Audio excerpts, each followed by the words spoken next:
I was in Paris restoring a 19th century masterpiece when my parents secretly sold my studio to fund my brother's doomed tech startup. When I confronted them upon my return, they smirked and told me I could paint my little pictures anywhere. I did not scream or cry. I simply smiled. "What is so funny?" my father demanded.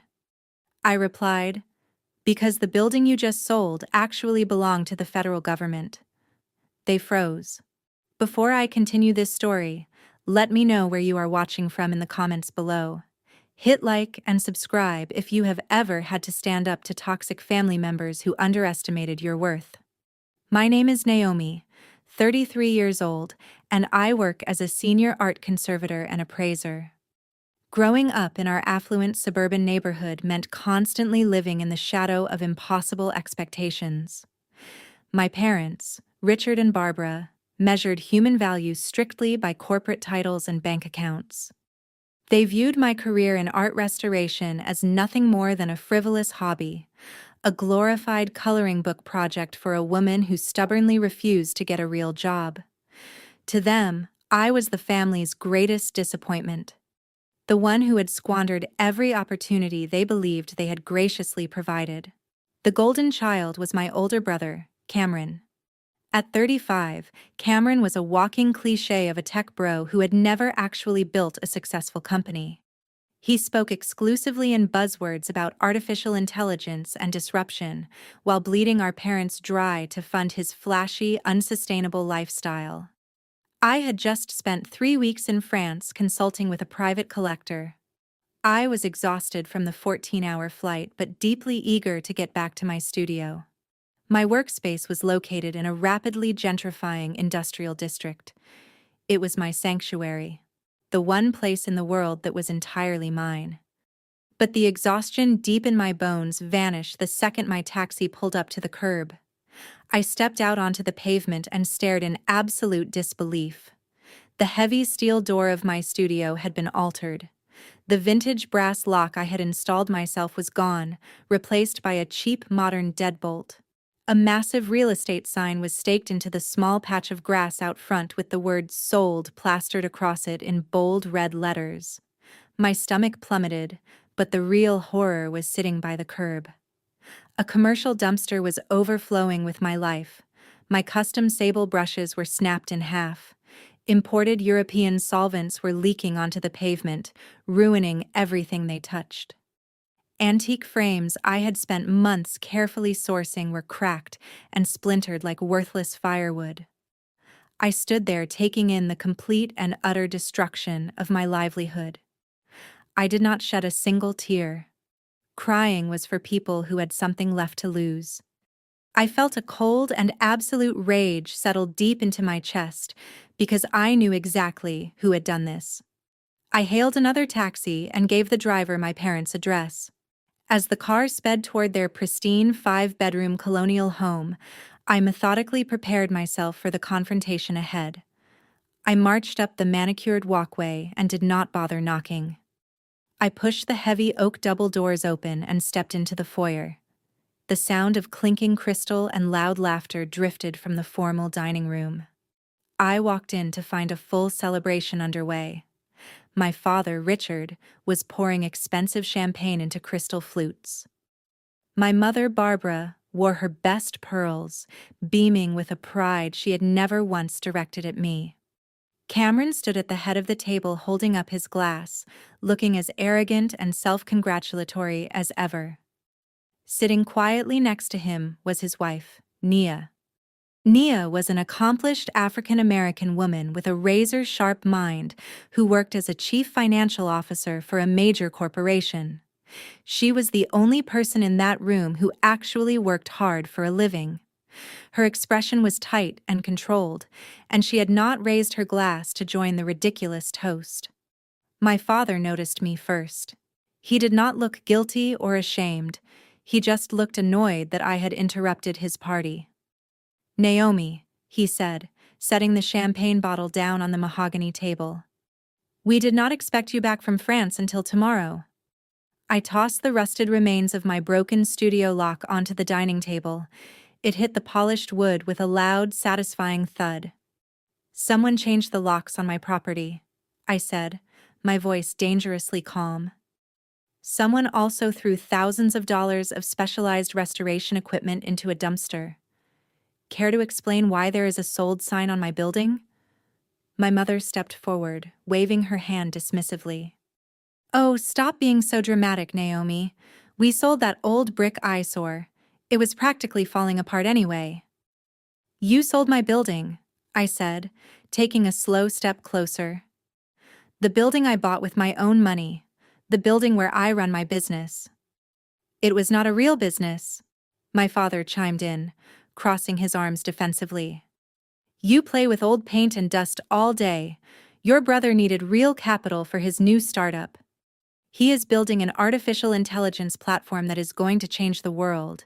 He needed a headquarters and seed money. We did what any supportive family would do. We consolidated our assets. Cameron smirked, taking a slow, deliberate sip of his champagne. Look on the bright side, sis, he said condescendingly. When my company goes public, I will buy you a brand new box of crayons. You can paint anywhere. You do not need a whole warehouse for your little arts and crafts. I stared at the three of them, letting the sheer audacity of their delusions sink in. They had completely bypassed my ownership. They had forged a power of attorney using my father's old access to my legal documents from years ago, back when I had foolishly trusted him. They had sold my property right out from under me while I was in Europe, assuming I was just a starving artist who would eventually fold under their pressure and quietly accept the loss. They assumed wrong. They had no idea that my quiet little arts and crafts business generated 7 figures a year working with national museums. But most importantly, they had absolutely no idea what they had actually done. I looked at Nia, who was watching me carefully.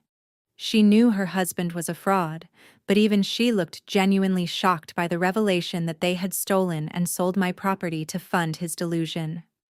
How much did you get for it? I asked, keeping my face completely blank. $1.2 million, my mother said proudly, fluffing her pearls. The real estate developers wired it directly to Cameron's business account yesterday. It is the perfect seed round. Now he can finally hire his development team. I nodded slowly, processing their confession. I did not scream. I did not throw things. I simply smiled. It was a cold, calculated smile that made my mother step back slightly.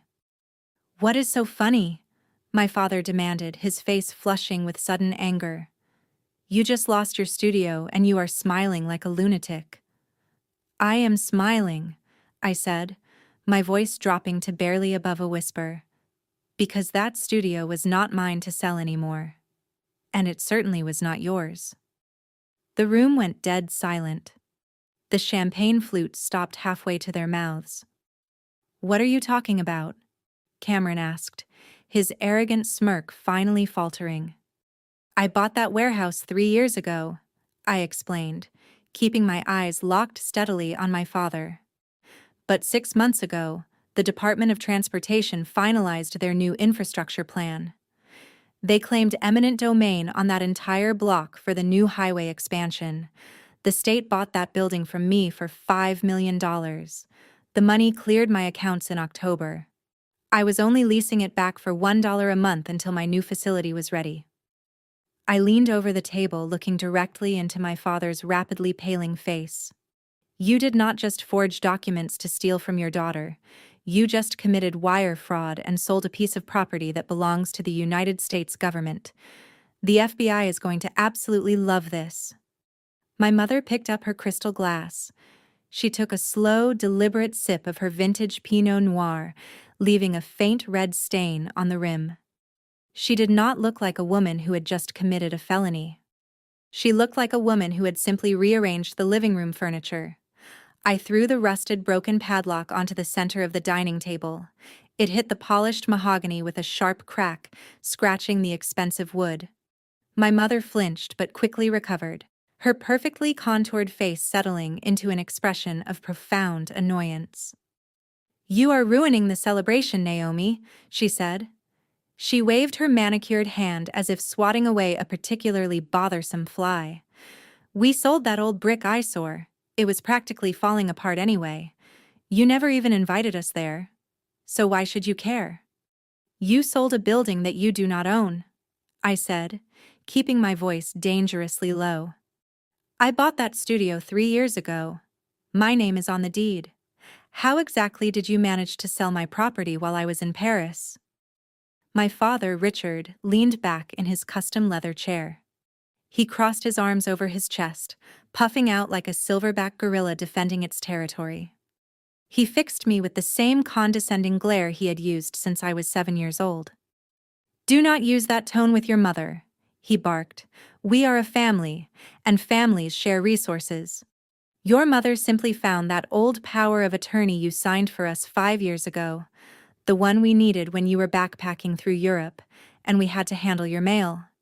She made a few necessary adjustments to the dates. The real estate agent is a friend of mine from the country club." He pushed the paperwork through quickly without asking too many complicated questions. I stared at him. I literally could not comprehend the sheer, breathtaking audacity. "You committed forgery," I stated flatly. "You committed real estate fraud." "Oh, stop being so dramatic, Naomi," my mother chimed in. She rolled her eyes and reached calmly for the caviar. "You are always playing the victim. It is just a piece of paper. Your brother needed real capital for his new startup. He is building an artificial intelligence platform that is going to change the world. We did what any supportive family would do. We consolidated our underperforming assets." "Underperforming assets?" I repeated, the words tasting bitter on my tongue. "Yes," my father continued. "You play with old paint and dust all day. You restore old pictures for pennies. What do you make a year? 40,000? 50,000 tops? It is a cute little hobby, but it is not a real career. Cameron, on the other hand, is building the future. He needed liquidity fast to lock in his software developers. The buyers offered $1.2 million in cash for that commercial lot. I signed the closing documents on Tuesday and wired the entire amount straight into Cameron's business account, every single cent. Brothers and sisters should help each other. Why are you being so calculating?" I shifted my gaze to my brother. Cameron was 35 but still acted like a frat boy who believed the world owed him an endless series of favors. He was wearing a designer turtleneck that probably cost more than my first car. He swirled the champagne in his glass, a smug, self-satisfied grin plastered across his face. "Look on the bright side, sis," Cameron said smoothly. "When my company goes public and hits $1 billion valuation, I will buy you a brand new box of crayons. I might even throw in a new easel, but right now I needed that money more than you needed a dusty warehouse to hide in." "You stole my property, Cameron," I said, my voice icy. "You stole $1.2 million. "I did not steal anything," he laughed dismissively. "Mom and Dad handled the logistics. I just received the investment. Besides, you can paint anywhere. Go clean out Dad's garage and set up your little canvases there, or rent a cheap storage unit in the suburbs. You do not need prime commercial real estate for your arts and crafts. Be a team player for once in your life, Naomi." The gaslighting was so intense it felt like the oxygen was being slowly sucked out of the room. I had spent my entire life enduring this exact dynamic. If Cameron failed a test, the teachers were biased. If I won a national art competition, I was just wasting time on a useless subject. And now they had escalated from years of emotional abuse to grand larceny, and they were sitting around eating caviar and acting as though I were the villain for being upset. "You are incredibly selfish, Naomi," my mother sighed loudly, shaking her head with an expression of deep, theatrical wound. "Your brother is on the verge of becoming the next great tech visionary. He is under enormous pressure to succeed, and instead of supporting him, you come storming in here yelling about a useless building. We gave you life. We raised you. We put a roof over your head for 18 years. You should be thanking us for allowing you to contribute to the family portfolio. I looked at Nia, my sister-in-law. She was sitting rigidly next to Cameron. As an African-American woman who had fought tooth and nail to become a corporate chief financial officer, Nia knew the law inside and out. She knew exactly what forgery and wire fraud looked like. She had not touched her champagne. She had not said a word since I walked in. She avoided my gaze, staring intensely at her plate, but I saw her jaw clench tight enough to crack teeth. She knew her husband was a complete fraud, and she knew this family was entirely unhinged. I turned my attention back to my father. "You wired the money directly to his account?" I asked, making sure I had every detail perfectly straight. "Every penny," my father said proudly. "And we have already signed the transfer deeds. The developers are tearing that old building down next week to build luxury condos. So do not even think about trying to reverse the sale. It is done, Naomi. Grow up and accept it. If you cause a scene and embarrass this family, I will make sure you are cut out of our will entirely." "You will cut me out of the will?" I asked. "Yes," my mother snapped, slamming her hand on the table. "We will cut you off completely. You have always been the difficult child. You have never fit in. You refused to study business. You refused to marry a respectable man, and now you are trying to ruin your brother's big day. You are a useless, selfish girl who only cares about herself."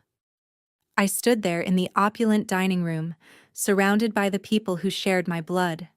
They were so confident in their manipulation, so absolutely certain that I was the weak, timid girl who would just swallow her anger and walk away crying. They thought they had cornered me. They thought they had already won. They had no idea that my quiet little arts and crafts business generated 7 figures a year. They did not know that I worked directly with national museums and billionaire private collectors. But most importantly, they had no idea what they had actually sold. I took a slow, deliberate breath. The anger in my chest suddenly dissolved into pure, cold amusement. I looked at my mother, then at my father, and finally at my arrogant brother. I did not scream. I did not throw things. I simply smiled. It was a cold, calculated smile that made my mother step back slightly. "What is so funny?" my father demanded, his face flushing with sudden anger. "You just lost your studio and you are smiling like a lunatic." "I am not a lunatic, Richard," I said, leaning forward slightly and placing my hands flat on the polished mahogany table. "I am simply a woman who deeply appreciates the supreme irony of this entire situation. For 33 years, you have all called me a failure. You called my profession a cute little hobby. You assumed I was just scraping by, playing with old paint. But what you failed to realize, while you were so busy worshiping Cameron and his imaginary tech empire, is that my clients are billionaires and national museums. My arts and crafts business netted $3 million last year alone." My mother scoffed, but her voice had lost its previous confidence. "Stop making up ridiculous numbers, Naomi. We know exactly what your bank account looks like." "You know what my college checking account looked like, Barbara," I corrected, using her first name deliberately to shatter the maternal illusion. "The account you had access to. You know absolutely nothing about my corporate accounts or my real estate portfolio. Which brings me to the actual reason I am smiling." The dining room was so quiet I could hear the steady hum of the central air conditioning. Cameron shifted in his seat, his designer turtleneck suddenly looking a size too tight around his collar.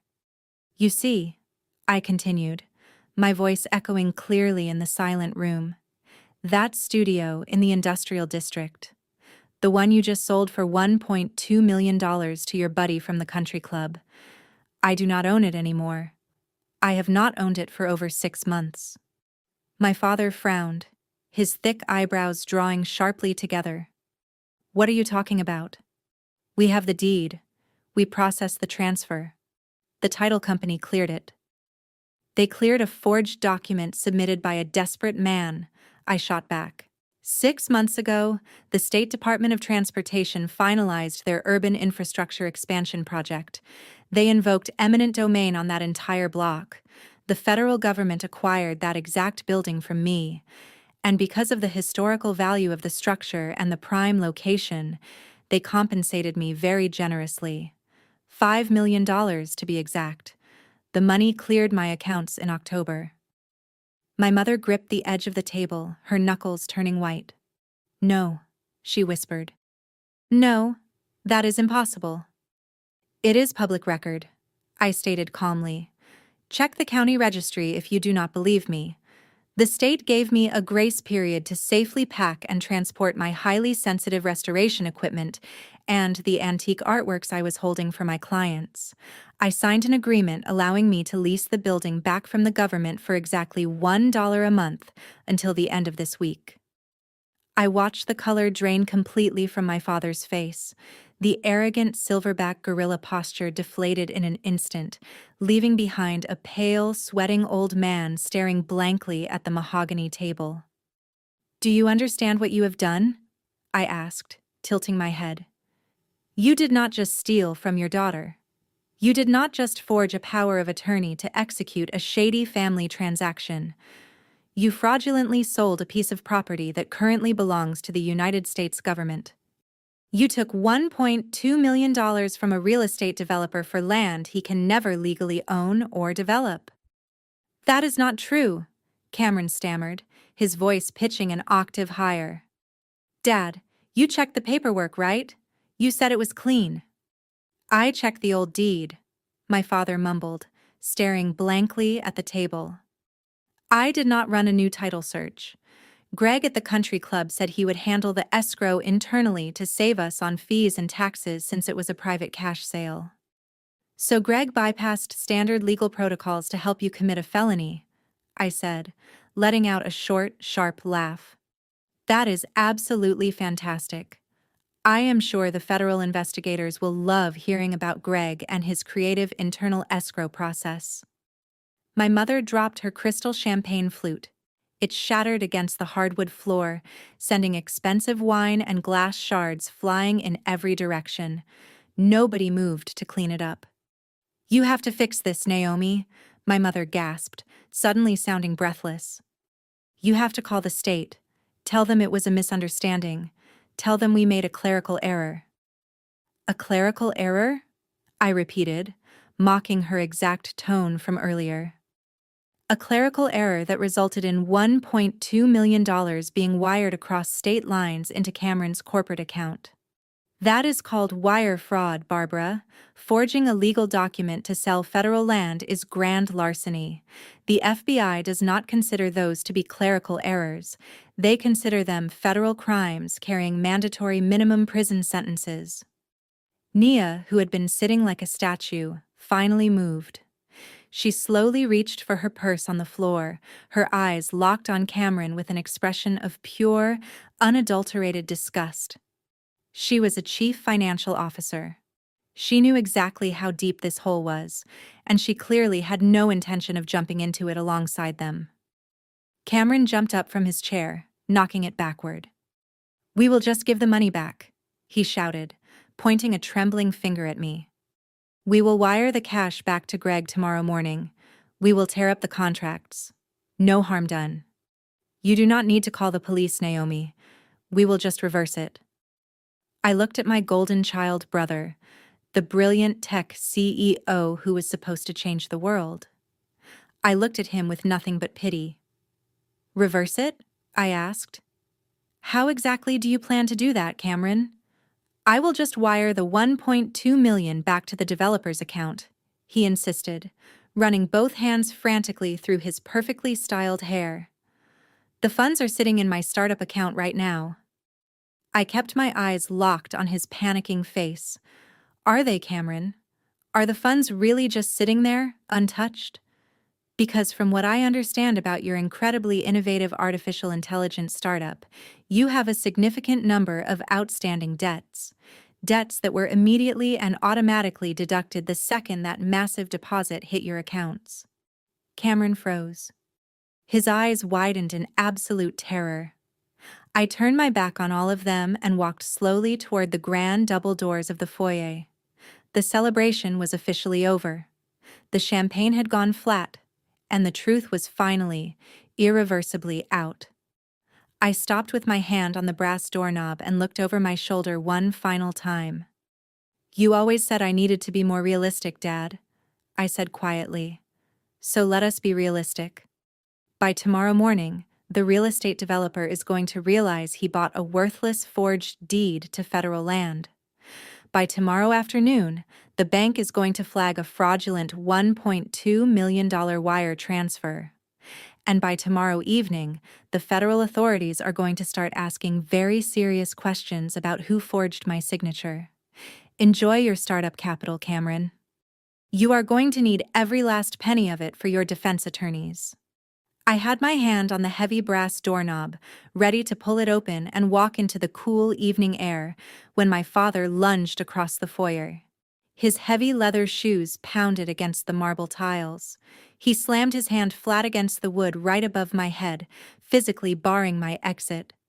"Naomi, you are not leaving this house," he barked.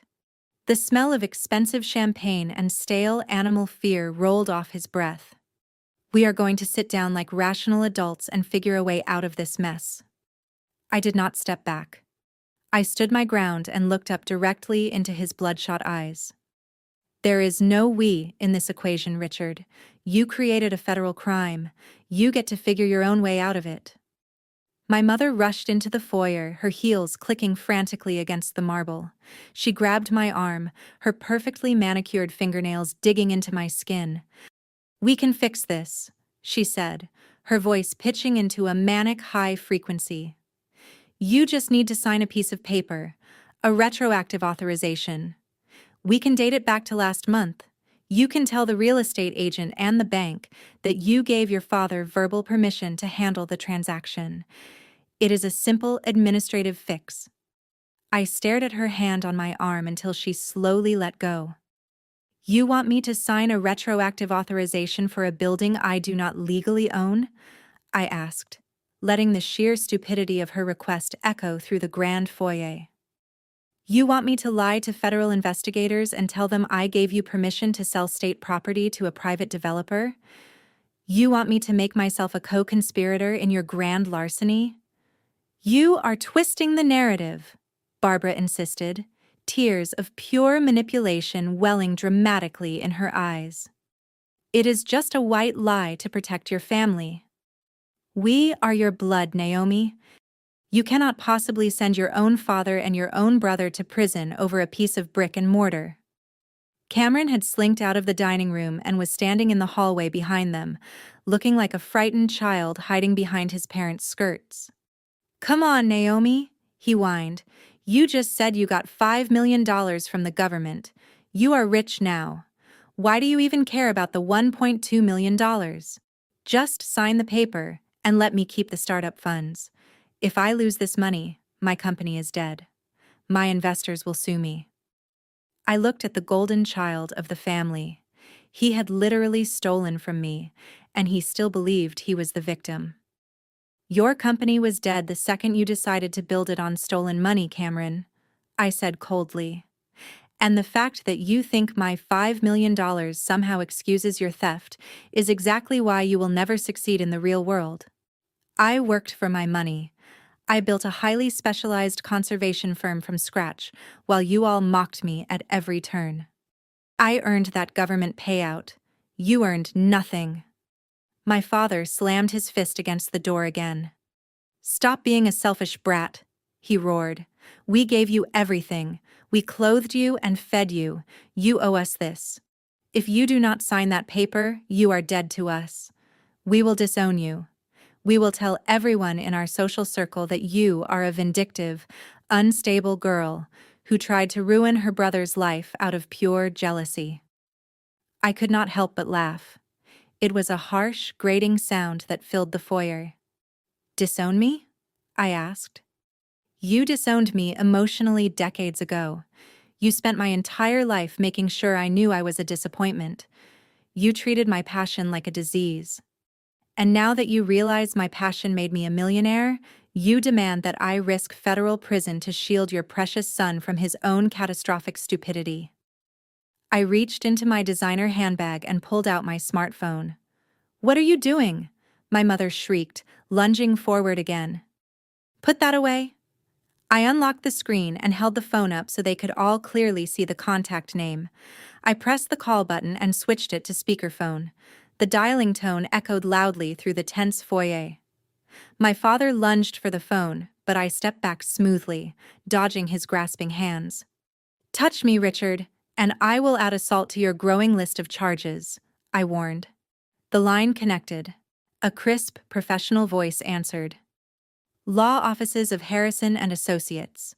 This is David speaking. How can I help you tonight, Naomi?" "Hello, David," I said, keeping my eyes locked on my terrified parents. "I need you to file an emergency injunction and contact the Federal Bureau of Investigation immediately. I have just confirmed that my father, Richard, and my brother, Cameron, have committed wire fraud. They forged a power of attorney and fraudulently sold the studio property that was acquired by the Department of Transportation.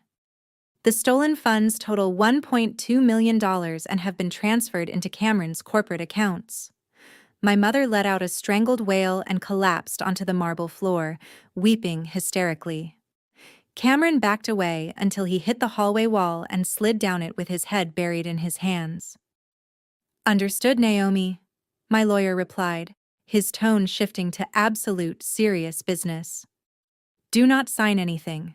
Do not agree to any verbal terms. I will contact the authorities and draft the affidavits right now. Are you in a safe location?" "I am leaving the premises right now," I said. "I will meet you at your office in 30 minutes. I ended the call and slipped the phone back into my bag. The silence in the foyer was broken only by my mother's theatrical sobbing. I looked at my father, who was staring at me with a mixture of raw hatred and absolute terror. He had finally realized that the quiet girl who used to desperately seek his approval was gone forever. "This is the last time you will ever speak to me," I said, my voice entirely devoid of emotion. "Do not call my phone. Do not show up at my apartment. Do not try to contact my business partners. If I see any of you near me, I will have you arrested for harassment before the federal agents even reach you. You are no longer my family. You are simply criminals waiting for a court date." I glanced past my sobbing mother and saw Nia standing quietly by the dining room archway. The chief financial officer had watched the entire exchange without saying a single word in her husband's defense. She met my gaze and gave a barely perceptible nod. She knew exactly what was coming, and she was already calculating her own exit strategy. I knew I would be hearing from her very soon. I reached out, grabbed the brass handle, and shoved the heavy oak door open. The cool evening breeze washed over my face, instantly clearing away the suffocating, toxic air of that house. I stepped out onto the perfectly manicured brick pathway. I heard my father scream my name one last time, begging me to come back and negotiate.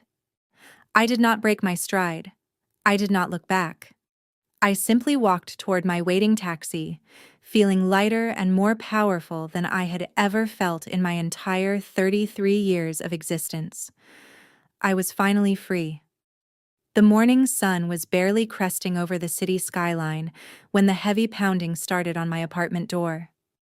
I was sitting at my kitchen island, a steaming cup of black coffee in one hand and a stack of printed legal documents in the other. My lawyer, David, had been working through the night, coordinating diligently with the federal authorities. I anticipated backlash from my family. I expected angry voicemails and pathetic attempts at emotional manipulation. What I did not expect was to look through my peephole and see two uniformed police officers standing in my hallway. I unlocked the deadbolt and pulled the door open. My expression remained perfectly neutral.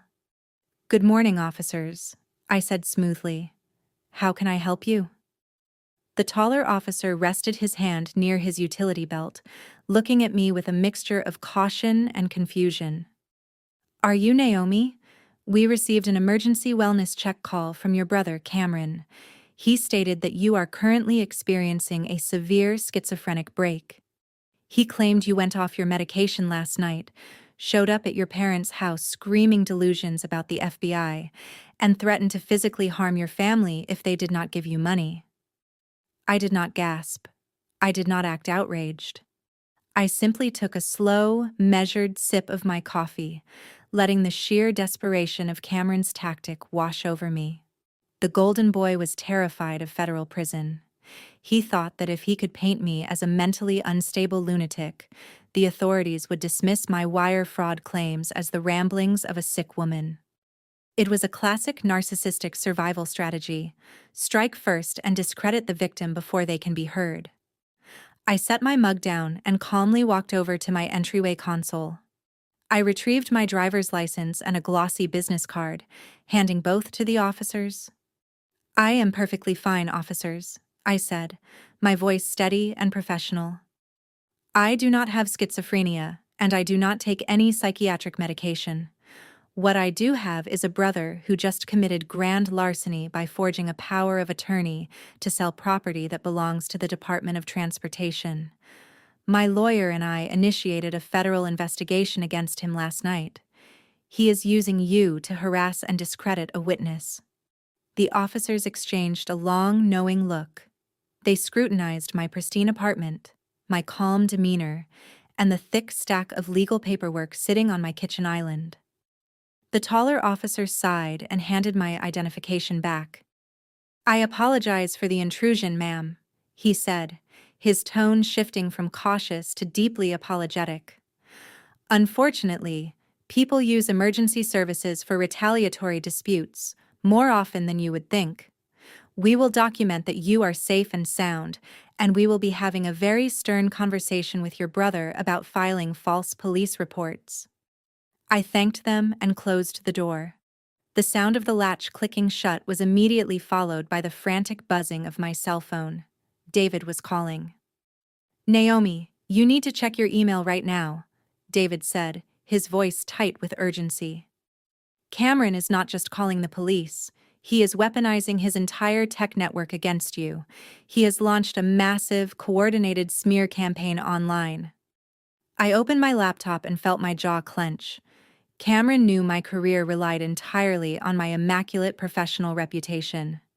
In the world of high-end art conservation, trust is the only currency that truly matters. Billionaire collectors and National Museum curators do not hand over priceless historical artifacts to people with questionable backgrounds. Cameron had tapped into his network of low-level tech associates to flood social media and art industry forums with fabricated, strategically targeted stories. The headlines were vicious. They claimed I had been unceremoniously deported from Paris just 48 hours earlier. The fabricated articles alleged that I was caught attempting to steal centuries-old canvas scraps and precious pigments from a highly secure private collection. Cameron had created anonymous burner accounts to leave devastating reviews on my business pages, warning potential clients that I was a ticking time bomb suffering from severe mental illness who would destroy their priceless investments. "He is trying to burn my life to the ground before the FBI kicks his door in," I said, staring at the malicious lies flooding my screen. "He thinks if he destroys my business, I will drop the federal complaint just to save my reputation." My phone beeped with another incoming call. It was not David. It was Mr. Caldwell, one of my most prominent private collectors, who is scheduled to hand over a multi-million-dollar Renaissance portrait for restoration the following week. I answered the call immediately, projecting absolute confidence. "Good morning, Mr. Caldwell," I said. "Naomi, what on earth is going on?" Caldwell demanded, his voice sharp with anxiety. "I am waking up to anonymous emails claiming you were escorted out of a Parisian gallery by French authorities for attempted theft. They are saying you are having a mental breakdown. You know I cannot entrust my collection to someone under police investigation." I did not apologize or sound defensive. Panic breeds panic. Instead, I spoke with the cold, hard authority of a professional who was entirely in control. Mr. Caldwell, I appreciate you calling me directly, I replied smoothly. Those emails are completely fabricated. They are part of a malicious smear campaign orchestrated by an estranged family member who is currently under active investigation by the FBI for wire fraud and forgery. He is attempting to extort me by attacking my professional reputation. I can immediately provide you with my flight manifest, customs declarations, and a letter of commendation from the Parisian gallery director confirming my successful and completely lawful departure from France. There was a heavy pause on the other end of the line. The unwavering certainty in my voice seemed to cut cleanly through his panic. "The FBI?" he asked, sounding genuinely stunned. "Yes," I confirmed. "My lawyer is currently coordinating with federal agents. This individual sold a property belonging to the United States government and is now attempting to silence me. I assure you my business operations are completely secure and my mental health is perfectly intact. I will forward you the documentation from Paris right now." Caldwell let out a long, slow breath. "Good Lord, Naomi, I am so sorry you are dealing with such madness. Send me the documents. We are still on for next week. I do not let internet gossip dictate my business relationships." I hung up and immediately sent the files. I spent the next 3 hours fielding similar calls from panicked clients and gallery directors, repeating the exact same calm, factual explanation each time. I provided receipts. I did not hide the fact that my own brother was the culprit. Transparency was my greatest shield. By noon, the panic had fully subsided. My clients were horrified by my family's actions, but their trust in me remained completely unshaken. Just as I finished drafting a cease and desist letter with David, a text message appeared on my screen from an unknown number. The arrogant tone was immediately unmistakable. "Drop the FBI complaint or I destroy your entire career. You are nothing without your reputation.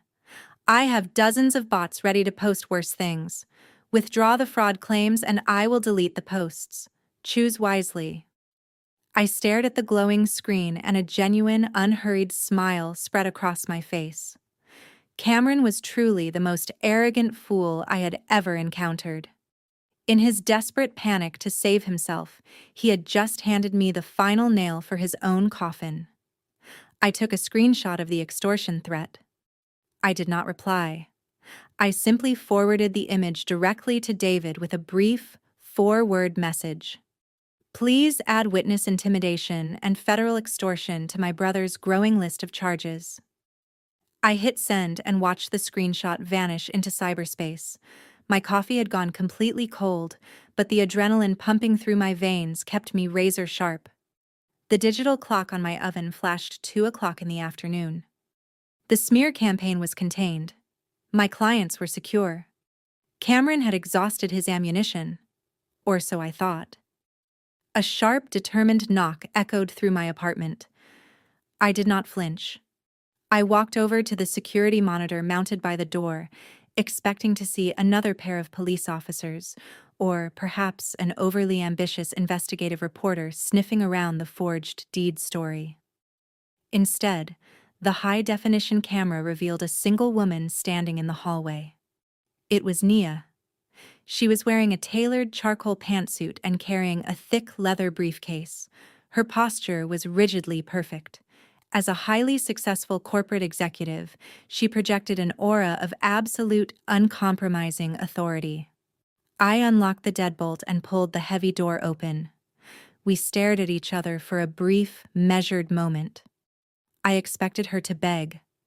I expected her to play the role of the devoted wife, pleading for her husband's salvation. I expected her to ask me to drop the federal charges to spare their marriage and their carefully curated social standing. "Hello, Naomi," she said, her voice crisp and entirely devoid of warmth. "I need 5 minutes of your time. May I come in?" I stepped aside and allowed her to enter. She walked straight to my kitchen island, completely ignoring the breathtaking view of the city's skyline spread out behind the floor-to-ceiling windows. She set her briefcase down with a heavy, deliberate thud. The polished metal clasps clicked sharply as she snapped them open. I stood on the opposite side of the marble counter with my arms crossed over my chest. If you are here to negotiate a settlement for Cameron, you are wasting your lunch break, Nia, I stated firmly. The federal agents already have the wire fraud evidence. The extortion texts are with my lawyer. Your husband sold federal property. There is no off-ramp here. I will not withdraw the complaint. Nia did not defend him. She did not even flinch at the mention of the federal agents. Instead, she reached into her briefcase and pulled out a massive stack of printed financial documents. She tossed them onto the marble island, right next to my empty coffee mug. The heavy paper slid across the smooth surface, stopping just inches from my hands. I am not here to negotiate for that parasite, Nia replied, her dark eyes flashing with a cold, calculated fury. I am a chief financial officer, Naomi. My entire career is built on tracking assets, identifying liabilities, and eliminating bad investments. Cameron is the single worst investment I have ever made. I am here to cut my losses and help you bury him. I looked down at the documents. They were highlighted, indexed, and annotated throughout with precise red ink. Bank statements, wire transfer logs, and investment portfolio summaries.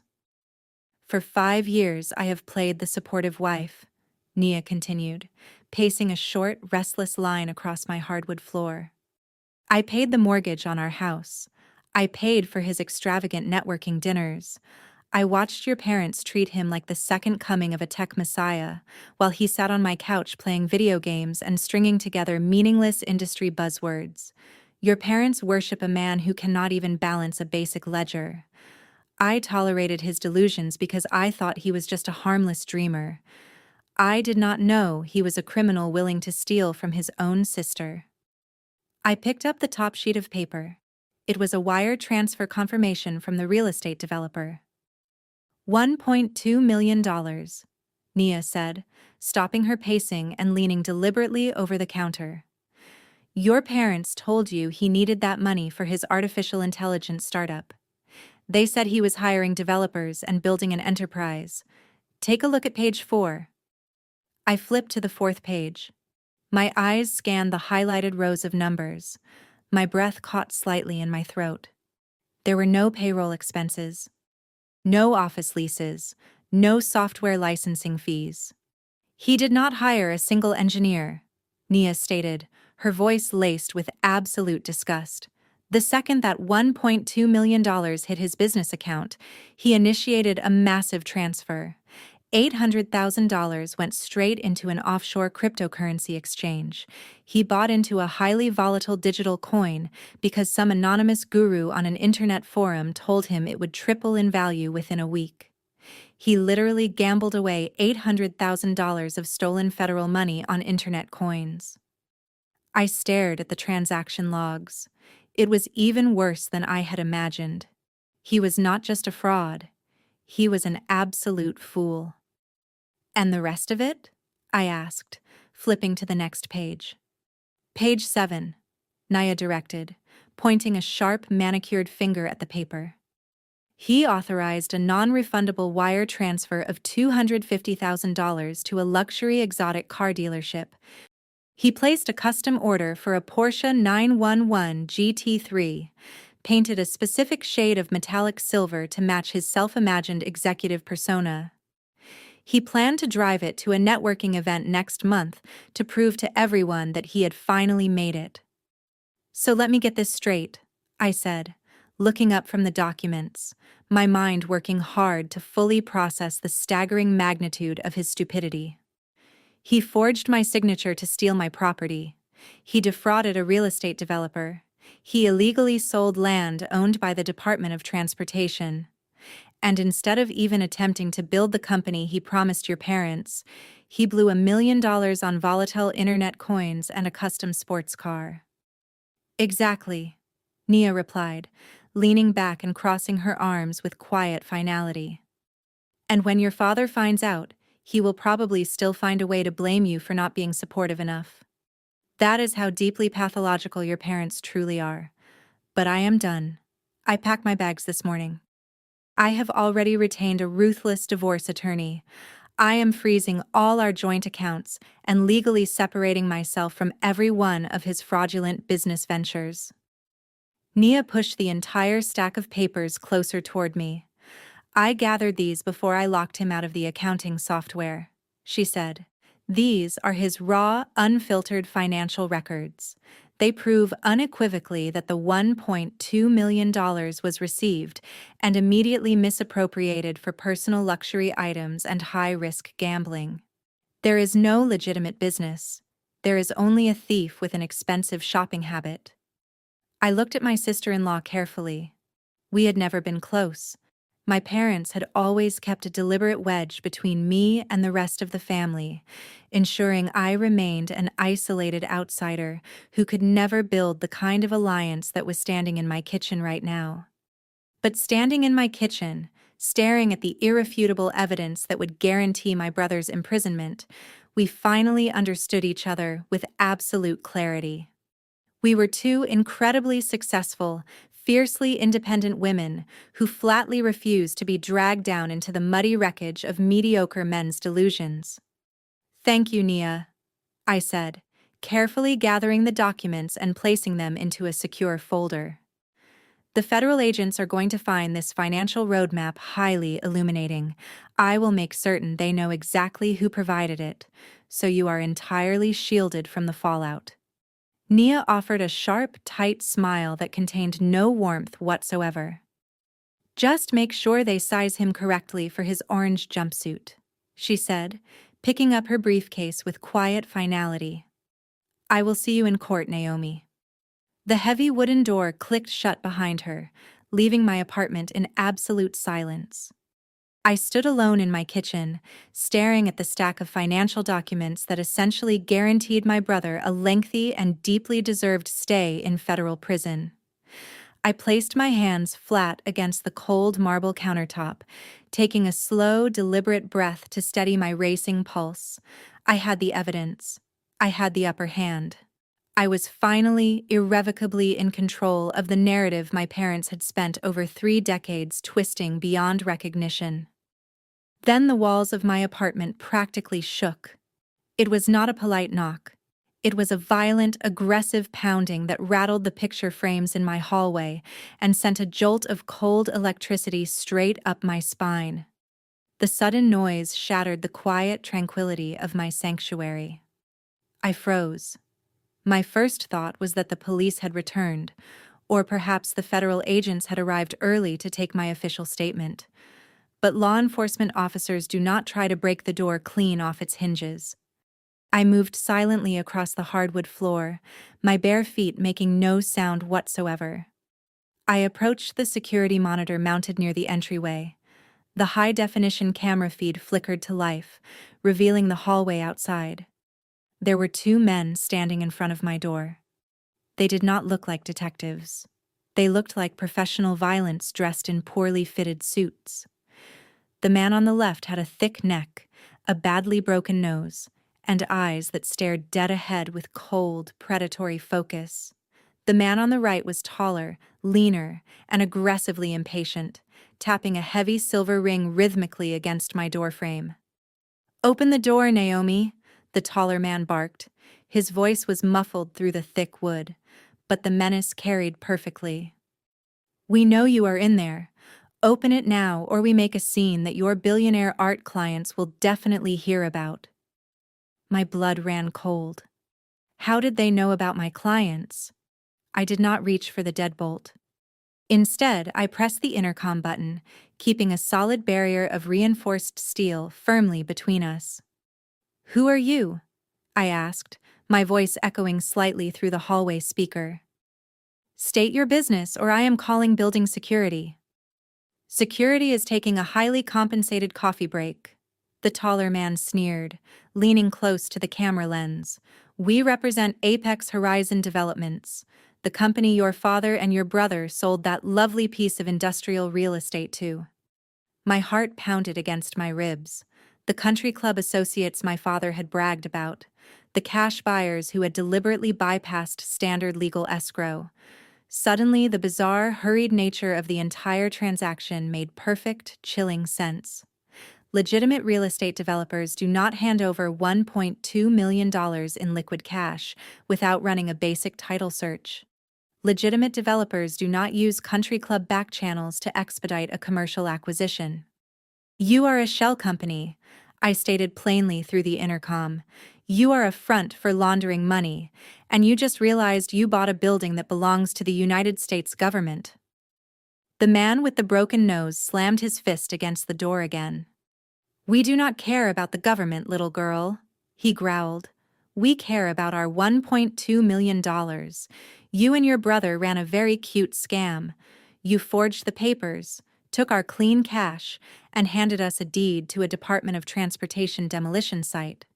You thought you could hustle the people who hustle this city. I am not part of this, I said, gripping the edge of the console table to keep my hands from shaking. I had no knowledge of that sale. My brother forged my signature. He stole your money just like he stole my property. I have already contacted the federal authorities. Do not play stupid with us, the taller man hissed, his patience snapping like a dry twig. We know how this game works. Your brother is the idiot frontman, and you are the brains cleaning the cash through your high-end art business. Nobody blows $800,000 on internet coins unless they are trying to wash it. You hold the bag and you play the victim. It is a smart play, but it ends today. I stared at the monitor in absolute horror. They actually believed I was the mastermind. They thought Cameron was merely my pawn, and that my legitimate conservation firm was a sophisticated money laundering operation designed to clean their stolen capital. The sheer, grotesque irony of the situation would have been almost comedic if it were not completely and immediately deadly. Listen to me very carefully, I said, fighting hard to keep the panic entirely out of my voice. I do not have your money. Cameron has your money. His wife just provided me with the bank statements proving he transferred it to offshore accounts and car dealerships. I can slide the transaction logs under the door right now. We do not want transaction logs, Naomi, the man interrupted, his voice dropping to a lethal whisper. We want our cash. We do not care if you have to sell every antique painting in your vault. We do not care if you have to liquidate your entire portfolio. You have exactly 24 hours to wire $1.2 million back to the origin account. If that money does not clear by tomorrow night, we are not going to knock on your door. We are going to find you on the street. We are going to visit your little art studio. We will burn your life down to the ashes. The taller man stepped back from the camera, adjusting his suit jacket with theatrical composure. 24 hours? He repeated loudly. Tell your idiot brother the clock is ticking. I watched through the monitor as the two men turned and walked down the hallway, their heavy footsteps fading methodically into the distance. The elevator doors opened and swallowed them whole, leaving the corridor completely empty and still.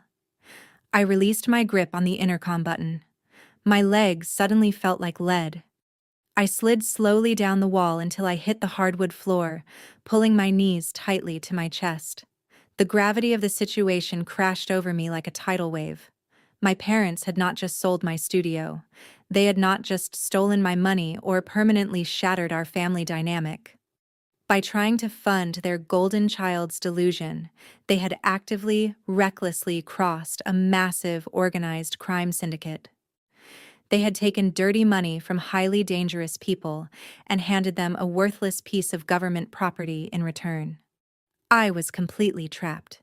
If I went to the federal agents right now and handed over Nia's financial documents, I would be delivering Cameron directly to the FBI. But the moment the Bureau froze those offshore accounts, the syndicate would lose their money permanently, and they would hold me personally responsible for the loss. If I did not go to the FBI, my brother would continue his relentless smear campaign, attempting to destroy my mental health reputation and leave me entirely defenseless against whatever came next. I was cornered. Caught in a deadly vice grip between a federal investigation, a violent money laundering syndicate demanding immediate repayment, and a toxic family actively trying to dismantle my sanity to preserve their own. The air in my apartment felt thin and suffocating. I had 24 hours to find a way out of a nightmare I had not created. The panic lasted exactly 10 seconds. I sat on the hardwood floor, pulling measured air into my lungs and staring at the closed door. I felt the cold sweat on my palms and the erratic drumming of my heart. But then, the analytical mind that had allowed me to painstakingly restore priceless centuries-old artifacts under immense professional pressure took over completely. I was a professional who dealt with fragile, unstable, irreplaceable situations every single day of my working life. I did not cower. I did not surrender. I wiped my hands firmly on my trousers, pushed myself deliberately off the floor, and marched right back to the security console. The two men in cheap suits were still in the hallway. The taller one had just pressed the elevator call button. The digital display above the metal doors flashed as the car made its way up to my floor. I slammed my hand onto the intercom button. "Stop right there," I commanded. My voice did not shake. It cut through the hallway speaker like the precise crack of a whip. Both men froze instantly. The man with the broken nose turned slowly, his thick neck straining against his collar. The taller man stepped away from the elevator doors and walked deliberately back toward my camera. A nasty, amused grin spread across his face. "Have you decided to be smart, Naomi?" he asked, leaning into the microphone. "Are you going to wire the funds, or do we need to have a more personal conversation?" I stepped directly up to the monitor and looked straight into the camera lens, ensuring my eyes bored cleanly into his. "I am going to give you a free lesson in federal law," I stated, my tone entirely devoid of fear. It was the measured, deliberate tone of a professional addressing a particularly slow student. "You are currently standing in front of an apartment leased by a key witness in an active federal investigation. The building you purchased from my idiot brother was formally seized by the United States Department of Transportation under the laws of eminent domain. It is part of a multi-billion-dollar interstate infrastructure project. Do you know what happens when organized crime syndicates accidentally purchase federal infrastructure sites and then threaten the previous owners?" The amusement vanished completely from the taller man's face. His jaw tightened. "What are you talking about?" he demanded, his voice losing its arrogant swagger entirely. "I am talking about the Federal Bureau of Investigation," I replied smoothly, leaning closer to the intercom. "I am talking about the Homeland Security task forces that monitor properties tied to national infrastructure. Since yesterday evening, my name, my business, and this exact apartment address have been formally logged into a federal database. You think you are intimidating a helpless artist. What you are actually doing is standing in front of a high-definition security camera, threatening a federal witness on a recorded line, while federal agents are currently pulling my phone records and building a racketeering case." I watched the color drain completely from the face of the man with the broken nose. He looked up at the camera lens as if he had just realized it was a loaded weapon pointed directly at him. He took a distinct, involuntary step backward, away from my door. "You are bluffing," the taller man sneered, though a single bead of sweat had appeared at his temple.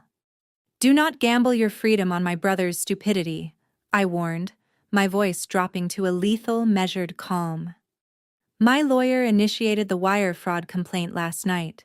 You have a very small window before the FBI traces the origin of your $1.2 million. If you want your dirty money back, you are wasting your time banging on my door.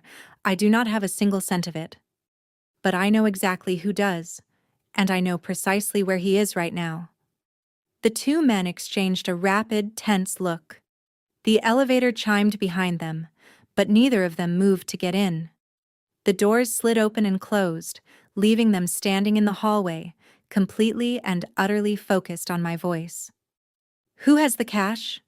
the taller man asked, his tone completely stripped of its former menace. He was strictly business now, a man trying urgently to recover his syndicate's lost capital before the government froze every account associated with the transaction.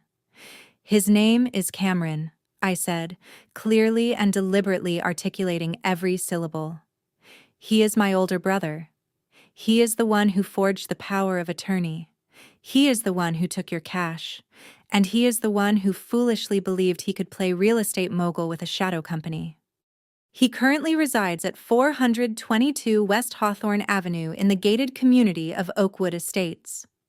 I watched the taller man pull a sleek black smartphone from his inner jacket pocket and rapidly type the address into his screen. "And before you waste time interrogating him," I continued, "I will tell you exactly where your money went. He transferred $800,000 into an offshore cryptocurrency exchange. He used another $250,000 to place a non-refundable deposit on a custom silver Porsche 911 GT3 at the downtown Exotic Auto Gallery. His wife just provided me with the complete transaction logs. If you want to recover your funds, you need to acquire his digital wallet keys. He keeps them on a physical hard drive at his house." The silence in the hallway was absolute. The two men stood there absorbing the sheer catastrophic magnitude of what I had just revealed. They slowly realized they were not dealing with a sophisticated mastermind art thief. They had been inadvertently scammed by a reckless, arrogant amateur who had burned their laundered money on sports cars and internet tokens like a reckless teenager with a stolen credit card. "You better pray you are telling the truth, Naomi," the taller man said, his voice tight with suppressed, barely controlled rage. "I do not pray," I replied coldly. "I provide facts. Cameron is at Hawthorne Avenue right now, panicking because he knows the FBI is coming. If you want your money back, I strongly suggest you get to him before the federal agents do." The man with the broken nose did not hesitate for a single moment. He spun around and power-walked toward the stairwell, completely bypassing the elevator. He had no desire to be trapped in a steel box if federal agents were already sweeping the building. The taller man gave the camera one final, hard, calculating look before turning on his heel and following his partner without another word. I watched the security monitor as the heavy fire door slammed shut behind them. The hallway stood completely empty and perfectly silent. They were gone. They were no longer my problem. I had successfully redirected a violent organized crime syndicate directly onto the doorstep of the Golden Child. Cameron had wanted to play the role of a brilliant, cutthroat businessman. He had wanted to steal my assets and fund his lavish lifestyle while laughing contemptuously in my face. Now he was about to receive a brutal, real-world masterclass in aggressive debt collection from men who had absolutely no interest in his startup pitch deck or his designer turtlenecks. I stepped away from the console and walked back into my kitchen. I picked up my long cold coffee and poured it deliberately down the sink. I needed a fresh cup. The board was perfectly set. The FBI was building the fraud case. The criminal syndicate was actively hunting down the stolen funds, and my family was about to face the full, devastating weight of their own boundless and catastrophic greed. 2 days passed in a state of eerie, absolute calm inside my apartment. I stood over my work table, carefully repairing a delicate tear in a Renaissance canvas while the outside world completely unraveled from my biological family. I did not reach out to them. I did not check my blocked contacts for their frantic voicemails. The board was perfectly set, and all I had to do was wait with patience for the dominoes to fall in their inevitable sequence. The silence was finally broken when my secure phone chimed with an encrypted message. It was Nia. She had officially moved into a luxury high-rise downtown, severing all physical ties with Cameron, and was now monitoring the fallout from a very safe and strategically advantageous distance. Her voice came through the speaker crisp, controlled, and laced with dark, genuine amusement. "You really sent the wolves directly to his front door, Naomi," she said. "Cameron is currently hiding inside his house with all the blinds drawn and the security system fully armed. He has a nasty purple bruise forming on his left cheekbone. Apparently, the syndicate does not appreciate it when you inform them that their laundered money is locked inside a crashing digital currency exchange." I wiped my hands on a clean cloth and leaned against my heavy wooden workbench. "Did he give them the digital wallet keys?" I asked, keeping my tone entirely analytical and free of any emotion. "He tried," Nia replied, her voice dropping into a register of absolute clinical disgust. "But the cryptocurrency he invested in took a massive, catastrophic plunge yesterday morning. That $800,000 is currently worth less than $200,000. The exotic car dealership flatly and unapologetically refused to refund his non-refundable deposit on the Porsche. He is short on cash by an enormous margin, and the men in the cheap suits gave him exactly 48 hours to make them whole." She paused briefly, allowing the weight of the next piece of information to land properly. "To make matters infinitely worse, federal agents showed up at your parents' colonial estate early this morning. They handed your father and your mother official federal subpoenas. The government is formally requesting all financial records, communication logs, and property deeds related to the studio sale. The net is officially, irrevocably closing." Any rational human being would have immediately contacted a defense attorney and quietly negotiated a plea deal.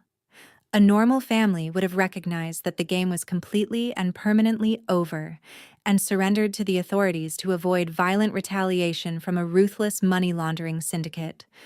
But Richard and Barbara were not normal people. They were raging narcissists whose entire existence depended on maintaining an impenetrable illusion of absolute, unquestionable superiority. Admitting defeat meant admitting they were common criminals who had been systematically outsmarted by the daughter they had relentlessly mocked for 3 decades. They chose delusion instead of reality. They always had. Nia sent me a digital file a few hours later. I opened the encrypted document on my tablet and stared at the screen in pure, unadulterated disbelief. It was an elaborately designed, gold-embossed digital invitation. It read, "The Future of Innovation, an exclusive angel investor gala, hosted by Cameron." The venue was the grand ballroom of the city's most expensive 5-star hotel. The event was scheduled for the following evening. My parents were not running. They were doubling down with every chip they had left. They had decided to play one final catastrophic gamble to simultaneously save their golden child from the mob and insulate themselves from the advancing federal government. I called David immediately and forwarded him the digital invitation. "Do you see what they are doing?" I asked, pacing deliberately across my hardwood floor as my mind rapidly pieced their reckless strategy together. "They are cornered by organized crime and directly targeted by the FBI, so they are throwing a massive luxury party. They are attempting to trap angel investors." David let out a long, slow whistle of utter disbelief on the other end of the line. "They are orchestrating a classic Ponzi maneuver," he stated, his legal mind dissecting the threat with clinical precision. "Your father likely liquidated the very last of his legitimate retirement savings to rent that 5-star ballroom and hire premium catering. They are going to invite every wealthy contact from their country club, every naive angel investor in the local tech scene, and every influential politician they can reach. They plan to put Cameron on a stage to pitch his non-existent artificial intelligence software," I continued. "They will use the sheer opulence of the gala to project an image of massive corporate success and momentum. They want to pressure wealthy attendees into signing early seed round investment checks right there at the dinner tables. They need to raise at least $2 million in liquid cash overnight, enough to pay off the syndicate before those men break something far more important than Cameron's cheekbone. and enough to hire high-powered white-collar defense attorneys to fight the impending federal indictments. It was an act of pure, breathtaking, desperate madness. They genuinely believed they could charm and scam their way out of a federal prosecution with nothing more than expensive champagne, towering ice sculptures, and a live string quartet. They thought a room full of opulence would blind intelligent investors to the fact that there was no actual product, no actual company, and no actual future. Richard and Barbara were fully willing to defraud their own lifelong friends and country club associates just to maintain the paper-thin illusion that their son was a visionary genius. They were building a fragile house of cards on top of a burning bridge, and they were doing it with a smile. The sheer, breathtaking arrogance of it made my blood run cold. I locked the screen of my tablet and walked slowly and deliberately toward my closet. They wanted to throw a spectacular gala to celebrate their fake empire. They wanted an audience to validate their grand, crumbling delusion.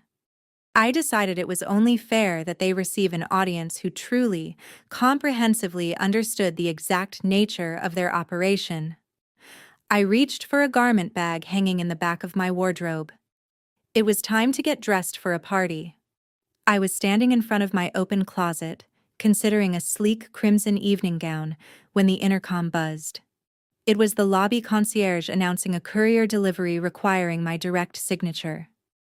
I secured the dress on its velvet hanger and walked to the front door. The courier handed me a thick, heavy envelope sealed with an obnoxious gold wax stamp. I did not need to open it to know exactly where it had originated. The unmistakable scent of my mother's signature expensive perfume clung to the thick cardstock like a toxic, overpowering warning label. I carried the envelope to my kitchen island and sliced it open with a letter opener. Inside was a VIP all-access pass to Cameron's fraudulent Angel Investor Gala, printed on premium matte paper with glossy, embossed lettering. It was a masterpiece of absolute weaponized delusion. But the physical invitation was merely a prop. The real weapon arrived moments later. My laptop chimed with an incoming priority email. The sender was Barbara. I opened the message and read the most despicable, unhinged piece of correspondence my mother had ever produced in her life. It was not an apology. It was not a plea from a terrified family seeking mercy. It was a naked, calculated act of extortion. Naomi, the email began, entirely devoid of any maternal warmth whatsoever. You will attend the gala tomorrow evening. You will wear something appropriate, and you will sit at the VIP table next to your brother. At 8 o'clock, the press and our primary investors will be assembled for the keynote address. You will take the microphone and you will publicly clarify that the sale of your studio was a mutual family decision. You will state on camera that the federal wire fraud complaint was a simple clerical misunderstanding filed in error. You will smile, and you will clear your brother's name. I stared at the screen, my eyes narrowing slowly as I read the next paragraph. If you decide to be selfish and refuse this simple request, your father and I have taken precautions. We have secured a private psychiatric specialist who is fully prepared to sign a sworn medical affidavit declaring that you are suffering from severe paranoid schizophrenia and have entirely lost touch with reality. If you do not clear Cameron's name on that stage tomorrow, we will file an emergency petition in state court for a full legal conservatorship. We will present your recent behavior and the fabricated medical records to a judge. We will strip you of your civil rights. We will take total legal control of your health care, your business, and your finances, including the $5 million government payout you just received. Do not test us, Naomi. Be a good daughter, or we will take your entire life away. I read the email a second time, slowly and deliberately, letting the sheer psychotic magnitude of the threat sink fully into my bones.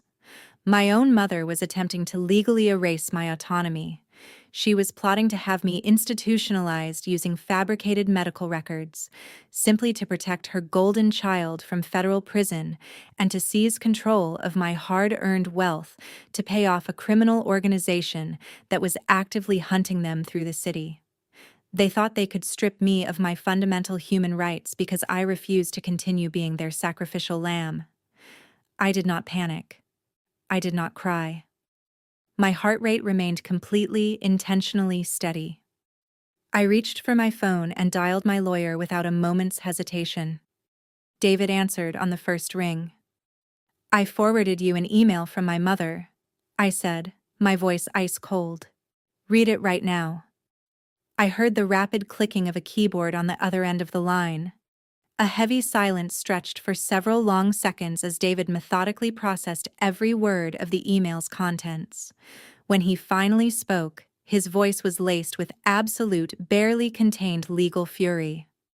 "This is textbook extortion, Naomi," David stated firmly. "It is also conspiracy to commit medical fraud and an overt, deliberate attempt to intimidate a federal witness. Your parents have completely lost their minds. In their desperation, they are handing us the precise evidence we need to bury them. A judge will take one look at this threat and deny any conservatorship petition instantly, especially when we present your pristine financial records and legitimate, verifiable business contracts." "I know they cannot actually win a conservatorship case," I replied, leaning against the cool marble of my kitchen counter. "But I also know that defending against one is a drawn-out, deeply public nightmare. They want to tie me up in probate court to freeze my government payout while Cameron escapes with the investors' money." "They are desperate," David agreed. "They are backed into a corner by the syndicate and the FBI simultaneously. They are acting like trapped, cornered animals. I am forwarding this email directly to the federal prosecutor handling the wire fraud case right now. This violates every single condition of their outstanding subpoenas. Tell the federal agents to hold their position until tomorrow night," I instructed, my eyes drifting back to the crimson evening gown hanging in my closet. "Tell them to send their agents to the grand ballroom of the hotel at exactly 8 o'clock. "What are you planning, Naomi?" David asked, a careful note of caution threading through his voice. "My mother wants me to attend her gala," I said, a sharp, deliberate smile touching the corners of my mouth. "She wants me to take the microphone and speak to her investors and the press. She went through all the considerable trouble of sending me a personal VIP pass. It would be incredibly rude of me to decline such a generous and thoughtfully arranged invitation. I am going to give them exactly the show they asked for." I ended the call and immediately dialed a second number. Nia answered on the first ring, the ambient noise of a busy downtown avenue echoing crisply in the background. "Did you get an invitation to the circus?" I asked her. Nia let out a low, dark, richly satisfied laugh. "A golden embossed VIP pass was slipped under my door an hour ago," she replied. "Cameron sent a pathetic, rambling text begging me to stand by his side for the press photos. He genuinely believes that if I stand there projecting the image of the loyal, successful corporate executive wife, it will somehow legitimize his entire fraudulent operation." "Are you going?" I asked, knowing the answer before she even drew breath to speak. "I bought a brand new designer pantsuit specifically for the occasion," Nia stated, her voice ringing with absolute lethal confidence. "I would not miss the collapse of his fake empire for anything in this world. We have front row seats to the finest controlled demolition this city has ever witnessed." "I will see you at the hotel, Nia," I said. I ended the call and walked back to my bedroom.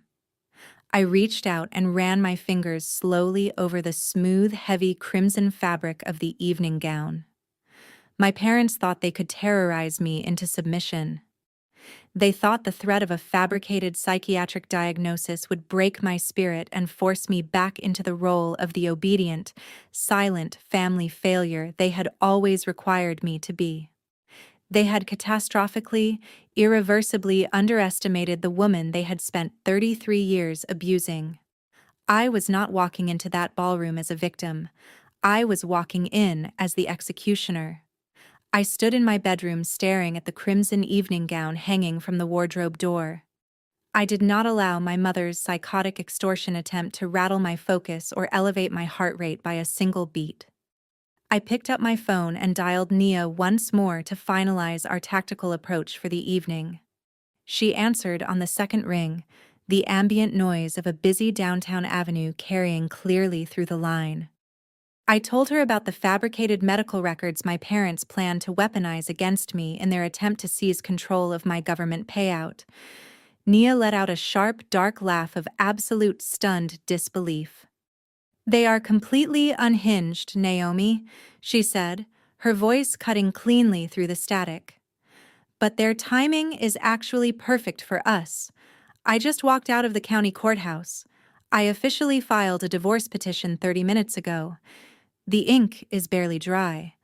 I also secured an emergency financial injunction from the presiding judge. Every single legitimate joint account Cameron and I shared is now completely frozen. He cannot touch our mortgage equity. He cannot access my corporate salary. He cannot liquidate our shared retirement portfolios to pay off his syndicate debts. He is entirely financially isolated, with nothing but the remnants of stolen government money and whatever sad fraction remains of his collapsed crypto wallet." "That is brilliant," I replied, feeling a genuine surge of deep admiration for my soon-to-be ex-sister-in-law. He is going to walk onto that stage tonight completely oblivious to the fact that he has been financially ruined on every possible front simultaneously. Nia hummed in quiet, satisfied agreement. "I also just concluded a highly classified conference call with Special Agent Reynolds from the Federal Bureau of Investigation," she continued. "He is the lead investigator on the eminent domain wire fraud case. The Bureau has been monitoring the syndicate's movements all afternoon. Reynolds confirmed that the men in the cheap suits are actively circling the hotel tonight, waiting for Cameron to somehow produce and deliver their laundered cash." I leaned against my bedroom wall, methodically processing the full operational layout of the evening ahead. "Are the federal agents moving in during the gala?" I asked. "Reynolds is positioning an entire tactical unit in the hotel lobby and the service elevators," Nia confirmed. "They have the wire transfer logs I provided and the extortion emails you forwarded through your lawyer. They have more than sufficient probable cause to arrest your father and your brother 10 times over. Reynolds wants us to proceed exactly as your mother requested. We walk in, we take our seats, and we allow Cameron to dig his own grave on a live microphone in front of witnesses. The moment he publicly solicits investment funds using the stolen government property as collateral, they will breach the room." I ended the call with Nia and studied my reflection in the full-length mirror. For 33 years, I had worn neutral colors to family events.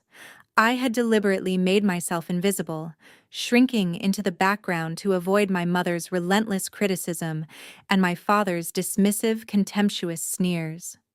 I had spent decades dimming my own considerable light so that Cameron's entirely mediocre existence could appear to shine just a little brighter by comparison. That era of deliberate, self-imposed submission was officially and permanently over. I unzipped the garment bag and pulled out the crimson evening gown. The fabric was heavy, luxurious silk that draped perfectly and unapologetically across my silhouette. It was not a dress designed for an obedient, terrified daughter. It was armor crafted specifically for an executioner. I applied my makeup with the meticulous, practiced precision of an art conservator, restoring a priceless, irreplaceable masterpiece. I painted my lips a deep shade of rich burgundy and swept my dark hair back into a sleek, immaculate twist. I fastened a pair of diamond stud earrings I had purchased for myself after securing my first National Museum contract, a private, personal milestone my family had never once acknowledged. I looked absolutely nothing like the fragile, unstable woman my mother intended to present to her wealthy investors. I looked like a woman who commanded seven-figure conservation projects and possessed complete, unshakable authority over her own destiny and her own narrative. I slipped my feet into a pair of sharp stiletto heels and picked up my evening clutch. Inside the small velvet bag, I carried nothing but my phone, my identification, and a compact digital audio recorder. I walked out of my apartment, took the elevator down to the lobby, and stepped into the black town car already waiting at the curb to carry me to the venue. The five-star hotel was an unmistakable beacon of excessive, performative luxury, situated in the very heart of the financial district. I stepped out of the town car and handed the keys to the valet without a word. The grand entrance was flanked by towering marble pillars and elaborate floral arrangements that had almost certainly cost more than my entire college education combined. My parents had spared absolutely no expense in constructing this elaborate, doomed illusion. They had liquidated whatever clean money they had remaining to build a spectacular, glittering stage for their golden child's final performance. I walked through the revolving glass doors and into the opulent lobby. The air hummed with the refined, melancholy sound of a live string quartet playing somewhere in the distance. I spotted Nia immediately. She was positioned near the grand staircase in a flawlessly tailored emerald green pantsuit that radiated absolute corporate authority. She looked powerful, entirely untouchable, and completely ready to watch her soon-to-be ex-husband burn everything he had left to the ground. "You look magnificent, Naomi," Nia said, greeting me with a firm, approving nod. "The press is already inside. The angel investors are drinking top-shelf champagne and consuming beluga caviar at $400 a tablespoon. Cameron is backstage sweating through his custom suit, attempting to memorize a pitch deck he did not even write." "Are Richard and Barbara working the room?" I asked, keeping my voice deliberately low as a cluster of wealthy socialites passed us with crystal flutes in hand. Nia offered a cold, razor-sharp smile. "They are shaking hands and kissing babies. They are telling everyone who will listen that you are currently undergoing a tragic mental health crisis and that they heroically sold a family asset to fund Cameron's visionary genius. They are methodically setting the stage for your very public humiliation." "Let them spin their fairy tales," I replied, adjusting my evening clutch with quiet composure. "The truth is going to be extraordinarily loud this evening." We walked side by side up the grand staircase and approached the heavy mahogany doors of the main ballroom. Two private security guards in dark suits stood on either side with digital guest lists at the ready. Nia and I did not break our stride for a single moment. We flashed our golden embossed VIP passes, and the guards immediately and respectfully pulled the massive doors open. The ballroom was a masterpiece of financial deception operating at the highest possible level. Crystal chandeliers cast a warm, flattering golden glow over dozens of round tables draped in black silk. White-gloved waiters circulated the room with silver trays of expensive hors d'oeuvres. At the very front of the room stood a massive, brilliantly lit stage, equipped with a professional audio setup and two enormous presentation screens displaying a sleek, entirely meaningless corporate logo. And there, standing dead center on the stage beneath a brilliant white spotlight, was Cameron. He was holding a wireless microphone, pacing back and forth with the practiced, polished arrogance of a Silicon Valley visionary who had spent years rehearsing this exact moment in his imagination. He was mid-sentence, boasting to a room full of accomplished millionaires about his unparalleled genius and the revolutionary artificial intelligence software that did not, in any form, actually exist. "We stand on the precipice of a magnificent new digital era," Cameron projected, his voice echoing cleanly through the state-of-the-art sound system. "A future built on the unshakable foundation of brilliant innovation and unwavering family support. We are here to disrupt the industry and permanently rewrite the rules of technology as the world currently understands them. I took one long, slow, measured breath. The heavy mahogany doors of the ballroom sealed shut behind Nia and me with a resounding, definitive thud, the sound of a judge's gavel dropping, completely unaware that the man commanding the stage had gambled away an entire stolen fortune on collapsing digital tokens less than 72 hours earlier. I kept my head held deliberately and unapologetically high. My crimson silk gown brushed against the thick ballroom carpet as Nia and I moved forward through the space with the measured, unhurried confidence of two women who had absolutely nothing left to fear. Nia moved like a lethal corporate predator in her emerald suit, her dark eyes scanning the assembled crowd with practiced efficiency, instantly identifying the key financial players and mapping the room's power dynamics. I allowed my gaze to drift toward the center of the ballroom. My parents were holding court near the middle of the room, surrounded by a carefully curated circle of affluent older investors and a small cluster of local journalists holding recording devices.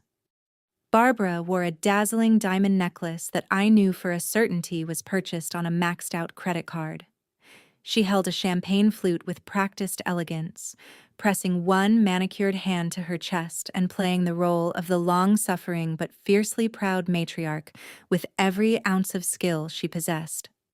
I stepped closer, signaling Nia with a barely perceptible tilt of my head to hang back slightly so we could clearly hear the poison spilling freely from my mother's lips without alerting her to our presence. "It has just been such a difficult, heartbreaking season for our family," Barbara was saying, her voice carrying a theatrical note of profound, carefully calibrated sorrow. "We are so incredibly proud of Cameron and his visionary enterprise, but managing his extraordinary success while simultaneously dealing with his sister's tragic mental decline has been utterly exhausting. You see, Naomi has always struggled with deeply rooted jealousy. She abandoned her business coursework to pursue a frivolous little painting hobby, and when Cameron secured his initial capital funding, she completely snapped." An older investor in a tailored tuxedo nodded with grave, sympathetic understanding. "It is a tragedy when a child throws their God-given potential entirely away," he murmured. "It truly is," Richard chimed in, placing a firm, protective arm around Barbara's waist and projecting the practiced image of a stoic, burdened father carrying an immense and undeserved weight. "Naomi became incredibly hostile and wildly erratic when we made the difficult but necessary decision to liquidate an underperforming family asset to properly fund Cameron's seed round. She abandoned the family entirely, behaving like a spoiled, entitled teenager. She even began spreading paranoid delusions, claiming somehow that we had stolen from her. We are currently working with top private psychiatric specialists to arrange for her placement in a secure residential facility so she can finally receive the comprehensive medical care she so desperately and urgently needs. We simply want our daughter back." The sheer, repulsive audacity of their fabrications made my blood run entirely, completely cold. They were systematically dismantling my professional reputation in front of high-net-worth individuals, carefully ensuring that if I ever attempted to speak the unvarnished truth, I would be immediately and publicly dismissed as a bitter, unstable, delusional woman not worth listening to. They were actively and methodically constructing the psychological framework for their fraudulent conservatorship petition, brick by calculated brick. I stepped fully and deliberately into the light. My crimson gown caught the full, brilliant glare of the crystal chandeliers overhead. I walked directly and without hesitation toward their carefully assembled circle of deception, my heels clicking with quiet authority against the ballroom floor. Richard spotted me first. His eyes widened in absolute, undisguised shock as he absorbed my appearance in full. He had expected a frantic, disheveled woman arriving to beg for mercy on whatever terms they chose to offer. He had not prepared himself for a poised, immaculate, purposeful executioner flanked by a chief financial officer in emerald green. The color drained instantly from his face, leaving him looking pale, exposed, and suddenly very small inside his expensive suit. "Excuse me for just a moment, gentlemen," Richard said quickly to the assembled investors, his voice tightening with the effort of suppressing visible panic. "My daughter has actually just arrived. I need to greet her personally." He abandoned his audience without ceremony and marched directly toward me, closing the distance between us with rapid, agitated strides before I could reach the center of the room. He grabbed my upper arm with a painful, vice-like grip and physically steered me behind a massive floral arrangement near the catering entrance, effectively shielding the encounter from the main crowd. Nia followed closely and quietly behind, her arms crossed and her dark eyes fixed on my father with an expression of pure, unwavering, lethal intent. "What the hell do you think you are doing wearing that dress?" Richard hissed, his voice dropping to a vicious, guttural growl designed to carry no further than my ears. "You are supposed to look apologetic and appropriately contrite. You are supposed to present as a vulnerable woman seeking redemption and family reconciliation. Not stride in here looking like you own the entire room." "I am wearing what I felt was most appropriate for a slaughter, Richard," I replied, smoothly and effortlessly prying his fingers from my arm and calmly smoothing the silk of my sleeve as though he had done nothing more significant than brush against me in a hallway. "I received Barbara's charming email. I am here to fulfill my end of the arrangement. You wanted a public statement, so I brought myself, and Cameron's wife, to deliver one." Richard's gaze snapped to Nia, his nostrils flaring with barely contained fury. "Nia does not belong here," he snapped. "This is a private family matter." "I am the chief financial officer of the man standing on that stage," Nia stated, her voice ringing with quiet, absolute authority that required no elevation to command the space entirely. "I belong exactly where the money is." Richard turned his furious, reddening gaze back to me, visibly choosing to ignore Nia's presence as though her words had not landed with the precision and weight of a well-aimed hammer. "Listen to me very carefully, you ungrateful little brat," he growled, jabbing one thick finger directly toward my face. "You are going to walk up those stairs right now. You are going to take the microphone from your brother. You are going to look out at those reporters, and you are going to tell them plainly that you experienced a complete nervous breakdown. You will apologize to Cameron for your erratic, destructive behavior, and you will explicitly and publicly state that the property sale was completely lawful and personally authorized by you in full." "And if I refuse?" I asked, tilting my head with a composure so complete it visibly unsettled him. "If you refuse," Richard threatened, his eyes bulging with manic, cornered desperation, "I will signal the private physicians I have waiting in the executive lounge upstairs.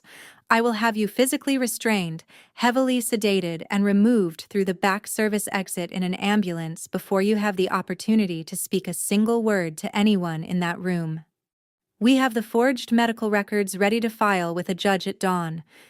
You will wake up in a locked ward without a phone, without your business, and without a single dollar of your government payout. I will rip your entire life apart, Naomi. Now get on that stage and clear your brother's name before I destroy you." I looked at my father, absorbing the full, unflinching depth of his depravity.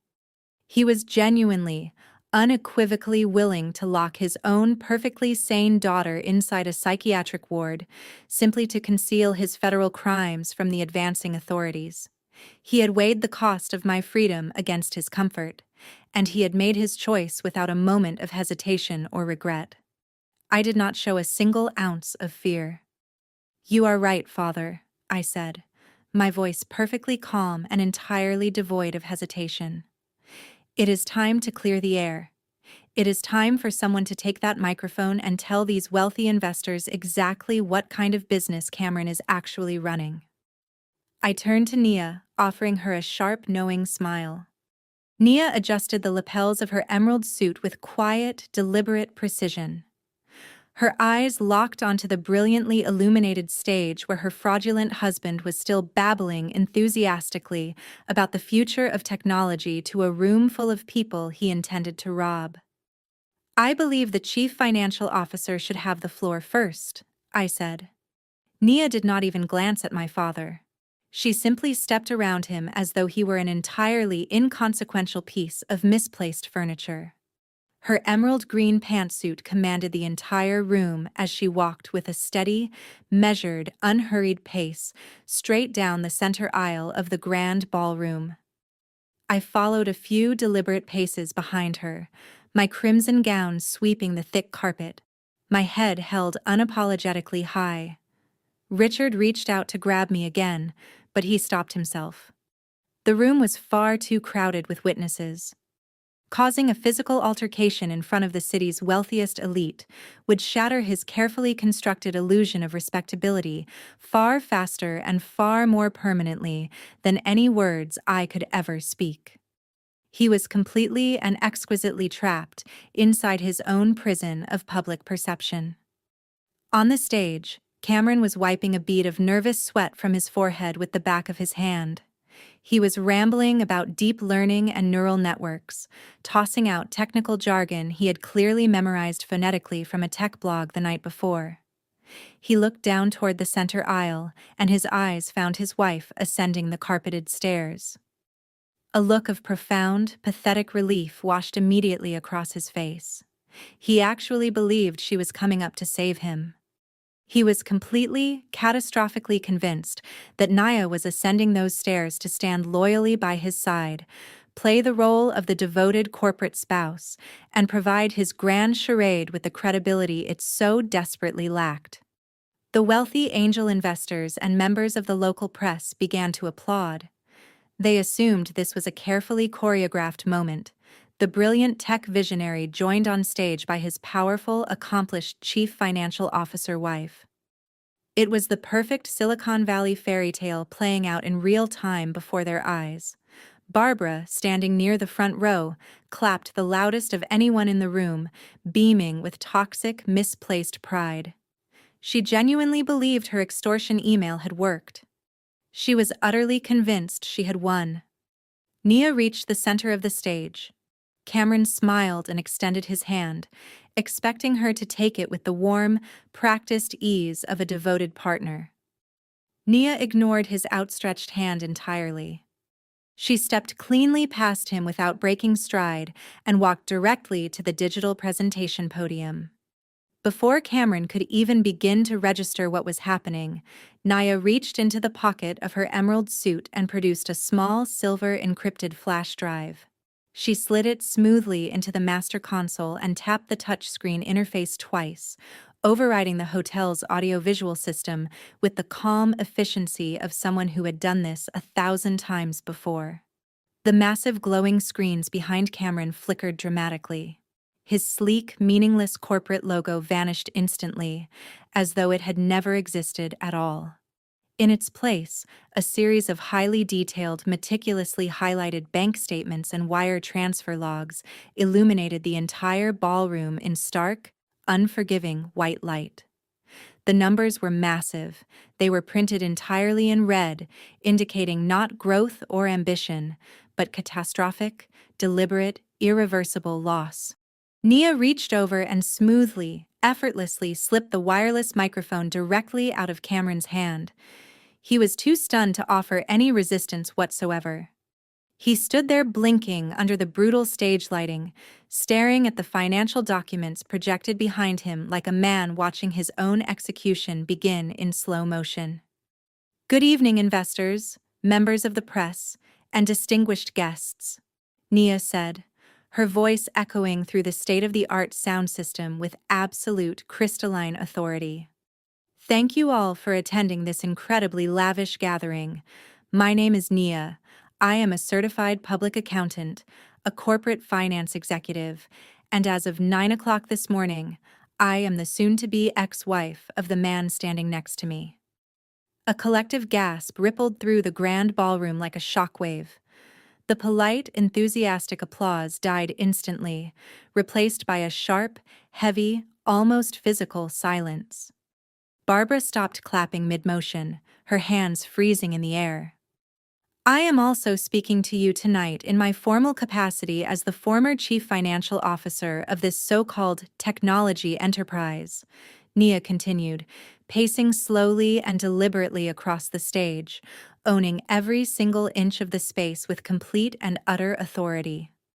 I say former because I officially resigned my position and permanently locked all corporate accounting software the moment I discovered the full, horrific truth about this operation. She turned and swept her gaze across the assembled audience. You have spent the last 30 minutes listening to the chief executive officer describe revolutionary algorithms and disruptive software that are going to transform the entire global technology landscape. I am here to provide you with the actual financial reality of this enterprise. Nia turned and pointed a sharp, immaculately manicured finger directly at the massive screens blazing behind her. I want every angel investor in this room to look very closely at those statements, she instructed, her voice carrying the lethal, undeniable weight of absolute truth. The artificial intelligence model being pitched to you tonight does not exist. It is complete and total vaporware. There are no software engineers on payroll. There is no proprietary code. There is no product in any stage of development. You are sitting in a ballroom funded by a desperate criminal attempting to solicit your hard-earned capital for the sole purpose of paying off his own catastrophic personal debts. The murmurs in the crowd grew steadily louder, swelling from a whisper to an urgent, alarmed buzz. Several prominent investors in the front row produced their reading glasses and leaned forward to scrutinize the projected documents. They were staring at the rows of massive offshore cryptocurrency transfers, glowing in unforgiving red. Let us talk about the seed funding, Nia announced, projecting her voice cleanly over the rising whispers and the shuffling of chairs. You were informed that this company secured a $1.2 million initial investment. That much is factually accurate. The money did indeed hit the business account last Tuesday. However, it was not secured through venture capital, legitimate private equity, or any form of lawful real estate transaction. That $1.2 million was acquired through federal wire fraud and grand larceny. Cameron finally snapped violently out of his paralyzed state. He lunged forward, reaching desperately for the microphone. Nia, step away from the podium, he hissed, his face turning a deep, blotchy shade of crimson. Turn those screens off right now. You are having a breakdown. You are confused. You do not understand what you are doing. Nia did not retreat a single step. She stood her ground with the immovable stillness of someone who had spent the entire day preparing for precisely this moment and easily sidestepped his grasping, frantic hands. She held the microphone firmly and maintained perfect, unbroken eye contact with the assembled audience. The chief executive officer and his father forged a legal power of attorney to steal commercial property belonging to his own sister, Nia declared, her voice rising above the escalating chaos with calm, unshakable authority. And to compound their crimes exponentially, they fraudulently sold that stolen property to a front company without realizing the building had already been formally acquired by the United States Department of Transportation under the laws of eminent domain. The seed money currently paying for your champagne tonight was literally stolen from a violent money laundering syndicate by selling land that belongs to the federal government. Total, irreversible chaos erupted in the ballroom. Chairs scraped loudly and violently against the polished floor as wealthy investors immediately shot to their feet, reaching for their phones to contact their legal teams.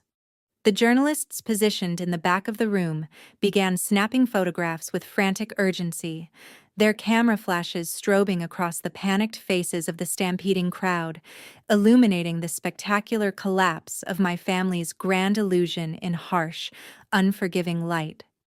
And if you are wondering precisely where that stolen government money went, Nia continued, raising her voice with practiced authority to cut cleanly through the escalating panic, look at line 4 on the screen directly behind me. Within 10 minutes of receiving those illicit funds, your brilliant visionary CEO transferred $800,000 into an unregulated offshore cryptocurrency exchange. He purchased a volatile digital coin that collapsed entirely yesterday morning, wiping out the entire investment in a matter of hours. He also wired $250,000 to a luxury exotic car dealership as a non-refundable deposit on a custom silver Porsche 911 GT3, which he planned to drive to a networking event next month to demonstrate that he had finally arrived. People were actively running toward the exit doors now, moving with the focused desperation of individuals who understood that proximity to federal wire fraud carries its own catastrophic risks. Nobody in that room wanted any part of the rapidly expanding crater. They were abandoning the sinking ship as fast as their expensive shoes could carry them. "This company is a scam," Nia pronounced, delivering the final fatal blow with the measured, precise authority of a surgeon making the decisive incision. "It is a desperate, elaborately constructed illusion built by a mediocre man trying to simultaneously outrun federal agents and the organized crime syndicate that is currently hunting him through the streets of this city. Keep your checkbooks firmly closed, keep your wallets securely in your pockets, and walk out of those doors while you still have the opportunity, because this enterprise is officially, irrevocably, and permanently dead." Nia lowered the microphone. She turned and looked directly at Cameron, who was hyperventilating on the stage beside her, his chest heaving in ragged, desperate bursts as he watched the city's wealthy elite stampede out of his fraudulent gala in a river of expensive suits and outraged faces. His grand illusion had been completely and utterly shattered, reduced to fine dust in under 3 minutes. Nia dropped the microphone onto the wooden stage floor. It hit the boards with a loud, high-pitched feedback screech that pierced every corner of the ballroom, a perfectly appropriate and deeply satisfying punctuation mark on the absolute and total end of his career, his reputation, and his freedom. She turned her back on him without a backward glance and walked gracefully down the stage steps, her emerald suit completely untouched by the wreckage she had so methodically and deliberately left behind. The grand ballroom had devolved into complete and total pandemonium. Wealthy angel investors shoved past one another in a frantic stampede toward the mahogany exit doors. Crystal champagne flutes shattered against the polished marble floors as guests abandoned their tables mid-sentence, leaving half-eaten plates and unsigned checkbooks behind. The air was thick and suffocating with the sound of angry, overlapping shouts and the relentless, rapid clicking of press cameras capturing every last devastating second for tomorrow's headlines. Nobody wanted to be photographed inside a room tied to federal wire fraud and the fraudulent sale of United States government property. On the stage, Cameron was completely, visibly unraveling. He scrambled toward the master console, tripping over the microphone cord in his panicked desperation and nearly falling to his knees. His custom-tailored suit was already drenched through with cold, terrified sweat. He clawed frantically at the thick black cables connecting Nia's flash drive to the audio-visual system, yanking a bundle of wires from the wall socket with enough force to cause the massive projection screens to glitch violently before finally going dark. But his efforts were entirely, hopelessly pointless. The damning financial statements had already been burned permanently into the memory of every journalist and investor in the room. The truth had been released into the air of that ballroom, and there was absolutely no mechanism on Earth capable of pulling it back. Down on the main floor, the carefully maintained illusion of the perfect, accomplished, affluent family was shattering in spectacular, publicly documented fashion. Richard frantically grabbed the arm of a prominent venture capitalist, attempting physically to pull him back toward the VIP table for what he likely imagined would be a damage control conversation. The investor ripped his arm away with an expression of profound, undisguised disgust, muttered a sharp, clear threat about immediate legal action, and sprinted for the nearest exit without a backward glance. Richard was left standing completely alone amidst the overturned chairs and spilled beluga caviar, his face a frozen mask of absolute dawning horror. Then the screaming began. Barbara completely and catastrophically lost her grip on reality. The elegant, meticulously composed matriarch who had spent decades painstakingly crafting her high society image collapsed right in the center of the ballroom floor. She dropped to her knees, grinding her expensive designer gown into a spreading puddle of spilled champagne. She slammed both fists against the carpet and wailed with a high-pitched, hysterical ferocity that cut straight through the noise of the fleeing crowd and bounced off every wall in the room. It was not a cry of genuine remorse or belated moral awakening. It was the raw, terrifying screech of a narcissist realizing with absolute, irrevocable finality that she had permanently and publicly lost her audience, her power, and every shred of the carefully curated identity she had built her entire life around. Her frantic, darting eyes swept the chaos of the emptying ballroom until they locked onto me.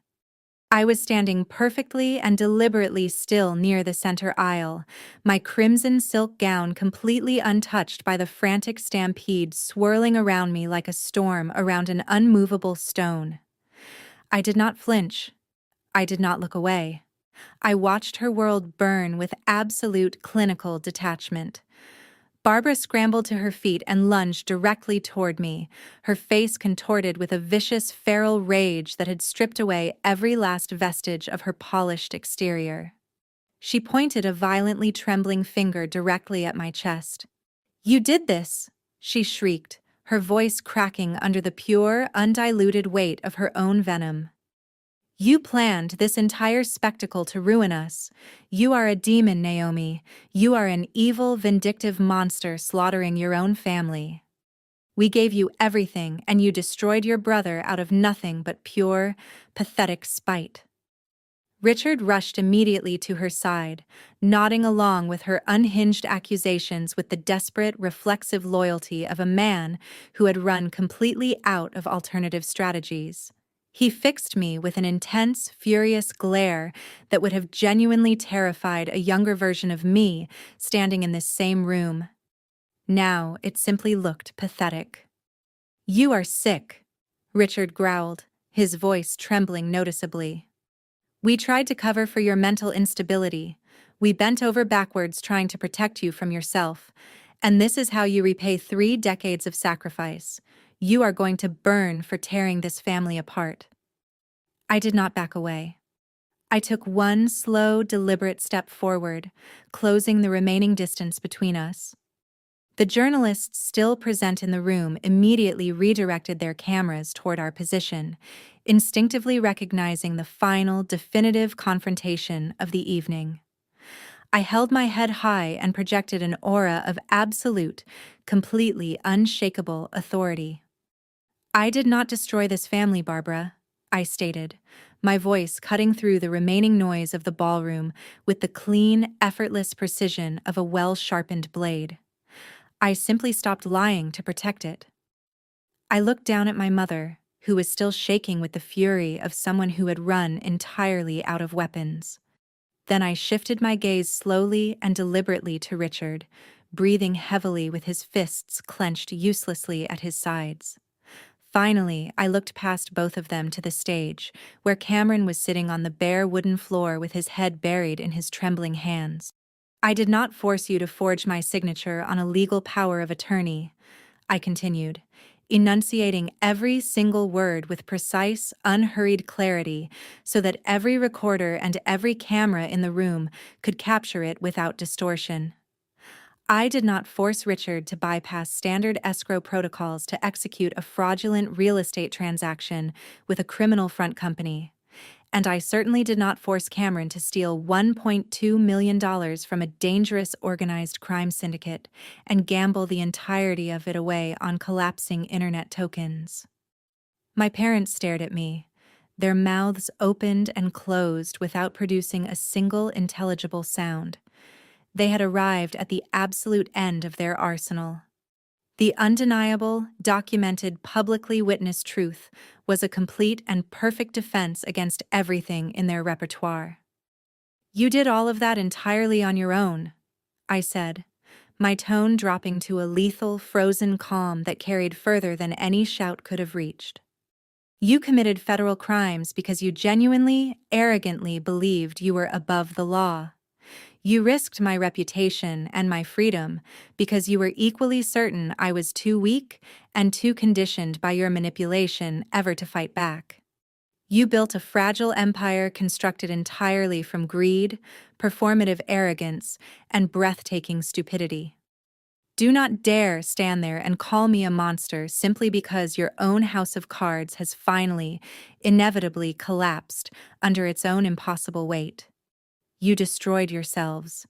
Every single choice that led to this moment was yours alone." Barbara let out another long, agonizing wail and dropped her face into both hands. The final, unavoidable reality of her situation had broken through the last of her defenses. There were no more lies left to spin. There were no more wealthy friends left to impress or manipulate. The country club associates who had attended the gala were already gone, having taken her carefully maintained social standing with them through the exit doors. She was fully, nakedly, permanently exposed as a fraud and a willing criminal accomplice. Richard stood completely paralyzed, staring at the abandoned tables and the shattered glass and the discarded silk napkins littering the ballroom floor. The full, crushing magnitude of their legal and financial ruin was finally, physically landing on him. He had liquidated his last remaining clean assets to fund this spectacular, public failure. He had nothing left to negotiate with, no favors left to call in, and absolutely nowhere left to run. I turned my back on both of them. I had delivered the truth. My role in this long, exhausting, toxic family performance was officially and permanently concluded. I walked with unhurried grace toward the grand exit doors, my crimson gown trailing behind me, leaving my parents standing alone in the smoking wreckage of their own catastrophic greed and the ruins of the empire they had spent their lives constructing on a foundation of other people's suffering. I had taken exactly 5 measured steps away from my parents when the heavy mahogany doors at the main entrance of the grand ballroom did not simply open. They were violently thrust apart. The heavy wood slammed against the interior walls with a deafening, reverberating crash that echoed dominantly over every remaining sound in the room. The few fleeing investors who had not yet reached the exits froze in their tracks. The frantic, chaotic energy of the collapsing gala was instantly replaced by something far heavier. A suffocating collective dread that pressed down on every person still standing in that room. A wave of dark tactical uniforms flooded the entrance. Over a dozen armed federal agents and state police officers swarmed into the opulent space, moving with the absolute, practiced precision of people who had rehearsed this exact moment many times over. They bypassed the overturned tables, the shattered crystal flutes, and the discarded silk napkins without a glance. They formed a tight, impenetrable perimeter, systematically sealing every possible exit route my family might have entertained in their most desperate moments. At the front of the formation walked Special Agent Reynolds. He was a tall, commanding, deeply imposing man in a dark tailored suit, with a gold shield clipped cleanly to his belt.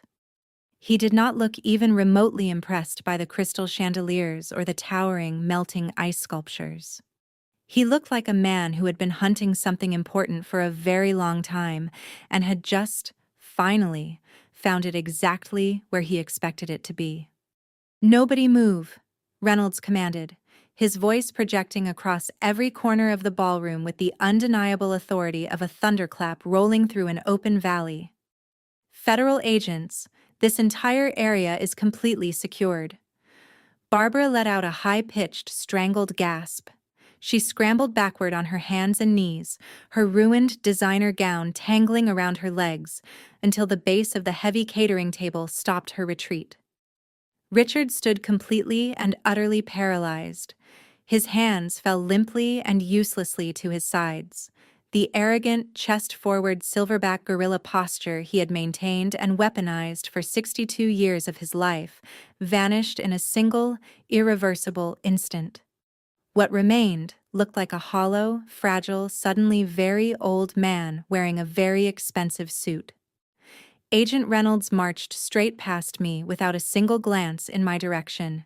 He knew exactly who I was, and he knew with absolute certainty that I was not the target of this operation.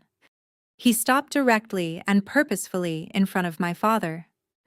Two state police officers flanked him immediately from either side, eliminating any theoretical avenue of escape.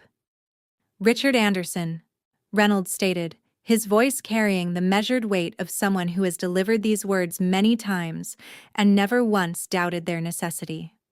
He produced a folded document from his inner jacket pocket and held it steady. "I have a federal warrant for your arrest." Richard opened his mouth. Only a small, pathetic, entirely undignified squeaking sound emerged. He raised his trembling hands in an instinctive, helpless gesture of surrender. "There has to be a mistake," he stammered, his voice fracturing with unfiltered animal panic. "I am a respected businessman. I am a member of the country club. My daughter is mentally unwell. She filed a false report out of jealousy and spite. This is all a massive misunderstanding about a private family property dispute." Agent Reynolds did not blink. He did not adjust his expression by a single degree. "There is no misunderstanding, Richard. We have secured the wire transfer logs, the forged power of attorney, and the extortion emails you sent regarding the fabricated medical records. You are under arrest for conspiracy to commit wire fraud, forgery of federal documents, and the illicit sale of property belonging to the United States Department of Transportation." A state police officer stepped forward with practiced efficiency. He took hold of my father's wrists and pulled them firmly behind his back. The cold, sharp, entirely unambiguous click of metal handcuffs snapping into place echoed through the ballroom like a single, definitive note.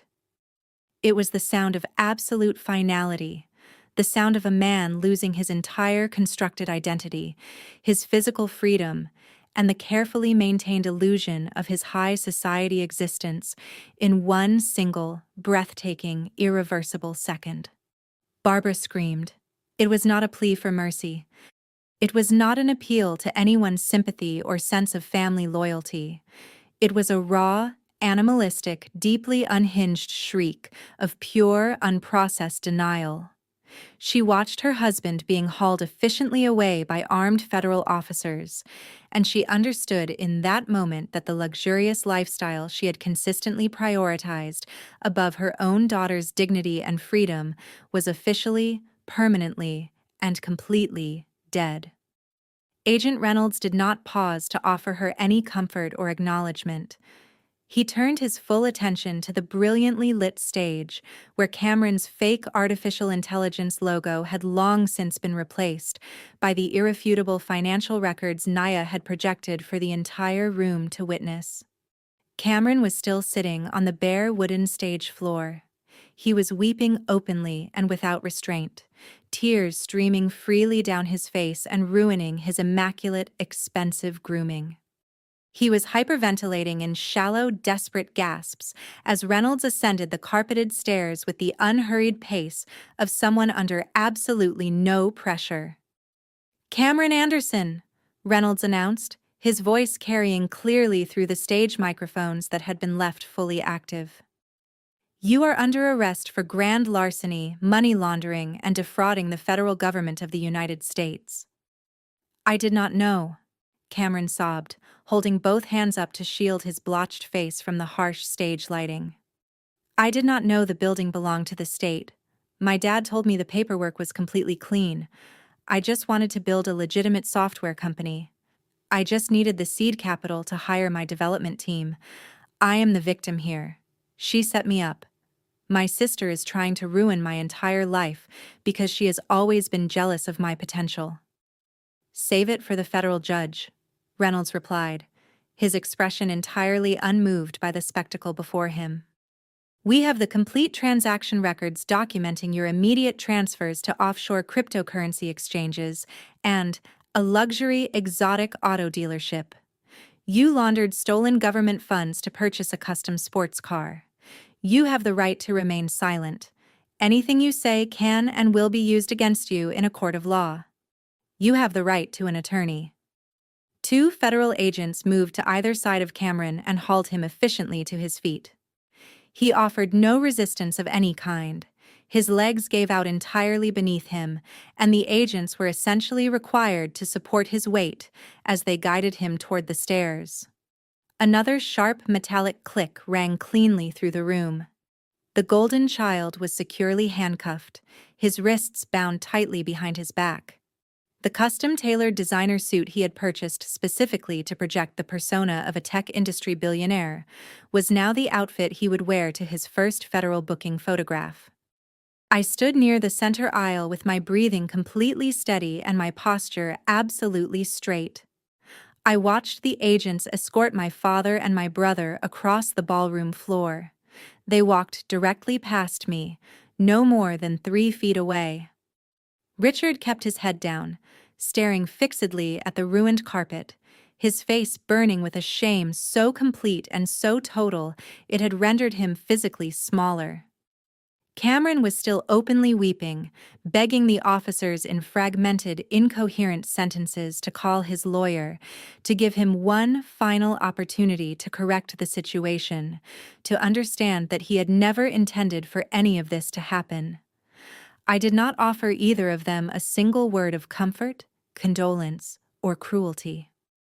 I did not feel any particular need to kick them while they were down, because they had done an extraordinarily thorough job of burying themselves under the full, crushing weight of their own monumental and unbounded greed. I had spent 33 years watching them systematically dismantle my self-worth and diminish every accomplishment I had ever achieved. In less than 24 hours, I had watched the federal government of the United States efficiently and thoroughly strip them of their arrogance, their freedom, and the last remaining shreds of the identity they had built on a foundation of other people's suffering. I looked across the emptied room and found Nia standing quietly near the exit. The emerald green suit remained completely, immaculately untouched by the wreckage surrounding her on every side.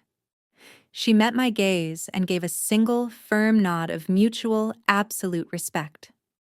We had executed the strategy with flawless, total precision.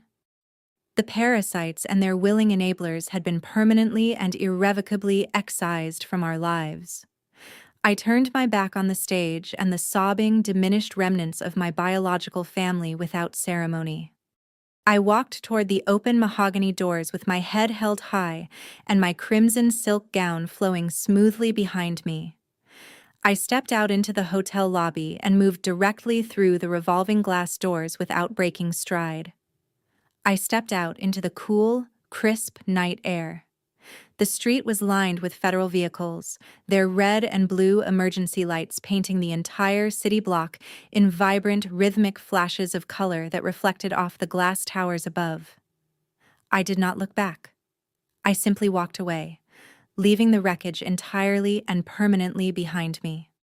The wheels of federal justice grind exceedingly fine and remarkably fast when the United States government is itself the primary victim of the crime in question. There were no prolonged, dramatic trials. There were no high society legal maneuvers available to rescue my family from the consequences they had so efficiently and thoroughly earned. The evidence assembled against them was absolute, multi-layered, and entirely insurmountable. My lawyer, David, and the federal prosecutors had constructed a titanium vault of documentation that left absolutely no viable avenue for negotiation or mitigation. The forged power of attorney, the wire transfer logs tracing the stolen cash from its criminal origin to its catastrophic misuse, the extortion emails threatening to weaponize fabricated medical records, and the audio-visual recording of Cameron actively soliciting fraudulent investments on a live microphone in front of dozens of witnesses. Together, they formed an inescapable, airtight reality. Richard faced the federal judge mere months after the disastrous gala. The 62-year-old man who had spent the entirety of his adult life measuring human worth exclusively by corporate titles and financial portfolios stood at the defense table looking thoroughly, completely, and irreversibly defeated. He had made desperate attempts to call in favors from his affluent country club associates in the days following his arrest, but his calls went systematically and completely unanswered. The wealthy elite had severed all association with him the moment the FBI raided his colonial estate, unwilling to risk the proximity of their own pristine reputations to a documented federal criminal. His expensive defense attorney attempted to argue before the court that Richard was simply a misguided, overprotective father trying to help his struggling son navigate the complex demands of a competitive business landscape. The federal judge did not entertain the self-serving narrative for a single second. Deliberately forging legal documents to execute the fraudulent sale of property formally acquired by the Department of Transportation under the laws of eminent domain was not a parental misstep born of love and poor judgment. It was a calculated, premeditated attack on federal infrastructure, executed for personal financial gain. The gavel fell with a sharp, resounding crack that echoed through every corner of the courtroom. Richard received a mandatory sentence of 4 years in a federal correctional facility. I sat in the back row of the public gallery, my posture perfect, my expression entirely and deliberately neutral, as the armed marshals escorted my father through the side door of the courtroom and out of public life. He did not look back. He had finally, permanently, and at devastating personal cost, learned the true, irreversible price of his arrogance. Cameron's legal fate was significantly, appropriately, more severe. The golden child who had constructed his entire identity on the elaborately maintained illusion of technological genius sobbed openly and without any self-restraint during his sentencing hearing. His legal defense crumbled to dust the moment the federal prosecutors projected his complete financial transaction logs onto the large courtroom monitors. Nia had provided a flawless, entirely irrefutable roadmap of his financial depravity, annotated with forensic precision and organized for maximum prosecutorial impact. The presiding judge highlighted the numerous, heavily aggravating circumstances of his crimes, ensuring that no leniency would be extended to him under any interpretation of the relevant statutes. He had not merely defrauded a private real estate developer and the federal government through a single act of opportunistic desperation. He had actively, deliberately, and with considerable personal initiative, orchestrated a lavish, publicly attended gala with the explicit purpose of luring innocent, trusting angel investors into committing capital to a software company that had never existed in any functional form. Furthermore, he had channeled the stolen criminal proceeds into unregulated offshore cryptocurrency exchanges in a transparent attempt at money laundering, while simultaneously placing non-refundable deposits on custom luxury sports vehicles, as though the federal government and organized crime were inconveniences to be managed rather than forces to be genuinely feared. The sheer compounding audacity of his boundless, reckless greed appeared to genuinely disturb the court. The judge delivered a scathing, detailed reprimand regarding his profound and apparently total absence of ethical boundaries before imposing a sentence of 7 years in a federal penitentiary. The custom-tailored suits he had worn as a costume of success were officially, permanently traded for a standard-issue orange jumpsuit. The visionary chief executive officer who had planned to drive a silver Porsche to networking events was now just another federal inmate assigned a 9-digit identification number and a mandatory daily schedule. While Richard and Cameron were locked inside federal correctional facilities, adjusting to a reality they had never once imagined possible for themselves, Barbara faced a completely different but equally thorough form of annihilation. She had managed, through the technical absence of her physical signature on the core federal documents, to avoid a direct criminal indictment for the wire fraud itself. But she was left entirely without protection against the catastrophic financial and social collateral damage radiating outward from her family's crimes in every direction. The money laundering syndicate operating under the fraudulent corporate identity of Apex Horizon Developments had absolutely no intention of simply forgiving and forgetting a $1.2 million deficit because the individuals responsible had been inconveniently incarcerated. Since they could no longer effectively threaten me directly, thanks to the substantial federal monitoring apparatus now permanently surrounding my business and my person, they redirected their full, unhurried, methodical wrath toward the matriarch of the family who had initiated the disastrous transaction. They retained ruthless corporate litigation attorneys who operated with the cold, efficient precision of surgical instruments and filed a massive, comprehensive civil lawsuit against Barbara and every remaining asset associated with the family estate. The result was swift and devastating. Court-ordered liens were secured against every single tangible asset Barbara possessed. The grand illusion of her high society lifestyle was systematically, methodically, and piece by piece dismantled. She was compelled to list the sprawling 5-bedroom colonial mansion, the symbol of her family's supposed superiority, the venue of that first catastrophic champagne celebration, on the open market. Given the impending civil judgments, the mounting legal fees, and the absolute desperate need for immediate liquid capital, the estate sold at a catastrophic loss that still failed to come anywhere near satisfying the full outstanding debt. The court subsequently ordered the complete and total liquidation of her personal assets without exception. The designer wardrobe she had curated and flaunted at decades of country club dinners was boxed and delivered to consignment liquidators who appraised it with cheerful indifference. The vintage pearl necklaces and the heavy diamond rings she had purchased on repeatedly maxed-out credit cards were formally seized and sold at public auction to the highest available bidder.